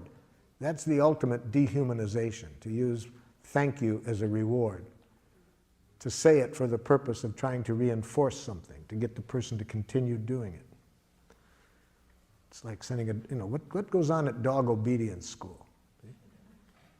Punishment and reward, see? So giving a compliment or praise for the purpose of reinforcement is giving the dog something to eat to reinforce it for something. Well, people are not for that treatment. And it destroys the beauty of thank you. When people have to wonder, is this being said out of that energy? But it works. What does jackal? Studies in management indicate that if managers praise and compliment employees daily, production goes up. Studies in school show that if teachers praise and compliment students daily, they work harder. Jackal, take another look at the research. I think you'll see that that only works for a very short time, until people see the manipulation. And then it no longer works. And it destroys the beauty of thank you, because now you cannot even trust gratitude without wondering whether it's being used as a reinforcement, as a reward. Well, what about if I want to build up the other person's self-esteem? What's wrong with that? So, Jackal, you don't see the irony of that? What? If the other person can only like themselves when you compliment them, they have no self-esteem. You've just addicted them to your rewards. That they only feel good when you say something about them. They have no self-esteem. Okay. How does a giraffe say thank you? Or gratitude? First, there's three things that are involved in a giraffe expression of gratitude that give us energy to keep being a giraffe. See, the first thing in a giraffe expression of gratitude is we bring to this other person's attention concretely what they have done that has made life more wonderful for us. See, that's what we need to do daily. We need to bring our consciousness and attention to the power that each one of us has to make life more wonderful. Each of us is a powerhouse. We have words that have the power to contribute to making people's lives more wonderful. We have touch. We can touch people in ways that can make life more wonderful. We can provide services for people. We are powerhouses. The more we remember this, we'll not get caught up in any violent games. Why would we use our energy any way other than to make life wonderful when we remember that we have this power? So that's one thing we got to make clear in our expression of gratitude. Specifically what the person did, not some vague generality. For example, a woman in Geneva, Switzerland came up to me at the end of a workshop. Here's what she said to me. "You're brilliant." I said, "It doesn't help." She said, "What do you mean?" I said, "You know, ma'am, I have been called a lot of names in my life. Really, I have. Some positive and some far less than positive. And I can never recall learning anything valuable by somebody telling me what I am. I think there's zero information value in being told what you are. And great danger, you might believe it. And it's just as dangerous to believe that you're smart as that you're stupid. Both of them reduce you to a thing. You see, we're much more than either of those. But I can see in your eyes that you want to express some gratitude. Yes, and I want to receive it, but it doesn't help me to be told what I am. Well, what do you need to hear? What did I do to make life more wonderful for you? Well, you're so intelligent. No, it doesn't help. Doesn't help. What did I do? Oh, I got you. She opens up her notebook. She showed me 2 things that I had said that she had written down. She put a big star by them. See, that helps me now. Okay, that helps me to know that somehow my saying those 2 things made this person's life more wonderful. So that's the first thing we need to say in appreciation. We need to bring to the person's attention concretely what they did that made life more wonderful. Second, at the moment we're giving the gratitude, to say how we feel at that moment about the person having done that. So I said to this woman, could you tell me how you feel now as a result of my having said those 2 things? She said, hopeful and relieved. Oh, hopeful and relieved. That gives me much more than telling me what I am, that I'm brilliant. Just to know that somehow my saying those 2 things, now this person feels hopeful and relieved. Now when I hear the third thing, I'll be able to really enjoy this gratitude. I said, what need of yours was fulfilled by my saying what I did that leaves you feeling hopeful and relieved? And that's the third thing we need to see in a giraffe gratitude. She said, I have an 18-year-old son. I've never been able to connect with him. It's been very painful that we never can connect, and I have needed some direction to help me connect with him. Those 2 things you said met my need for some concrete direction. So, had she expressed her gratitude in giraffe, she would have said, Marshall, when you said these 2 things, showed me what the 2 things were. It leaves me feeling hopeful and relieved. It meets a need of mine to connect with my son in a way that I want. Okay? That's how we say gratitude in giraffe, those 3 things. And it's also important how we receive gratitude. Let me show you how a jackal receives gratitude. Jackal, when you offered to give me the ride just now over to where I'm going afterwards, I feel very grateful because I really have a need to spend more time with my family. And if I took the bus, I'd have an hour less time. It's nothing. De rien. See? If you want to terrorize a jackal, express love or appreciation to it. Really, if you really want to scare a jackal. I've never seen anything scare jackals speaking people more than sincere gratitude or love. Why do you get so nervous, jackal, when you hear it? Well, I don't know that I deserved it. See, jackals have this dangerous concept in their head, deserve. It's a very violent concept. See, it implies that you have to deserve appreciation. You do deserve punishment if you behave in a certain way. See, the concept of deserve is a key ingredient in a violent way of life. If you believe in deserve, you think certain things are worth things, and you'll set up a very destructive economic system. You'll set up a destructive correctional system. A very dangerous concept. Well, that's not the only reason. Why else do you get so scared when you hear gratitude, jackal? What's wrong with being humble?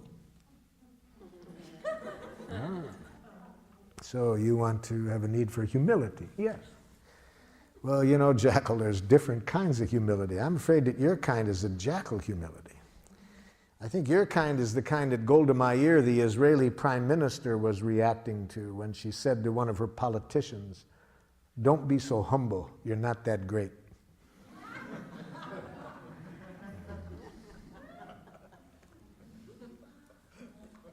But the main reason that I believe that gratitude is so scary for many of us to receive is beautifully and poetically written in A Course in Miracles, where they say it's our light, not our darkness, that scares us the most. See, having been educated in this jackal way to hate ourselves, to think there's something wrong with us, it's a big jump to really see what I was saying, that we have enormous power to make life wonderful. And there's nothing we enjoy doing more than exercising that power. That's unfortunately, a pretty big jump for us to come to, but we can come to it. So that's how we say gratitude: observation, feeling, and need. Same literacy. Make sure it's coming from the heart to celebrate, and never to praise, compliment, reward. So any last comments or questions before our time runs out? I'm grateful for all your time and attention.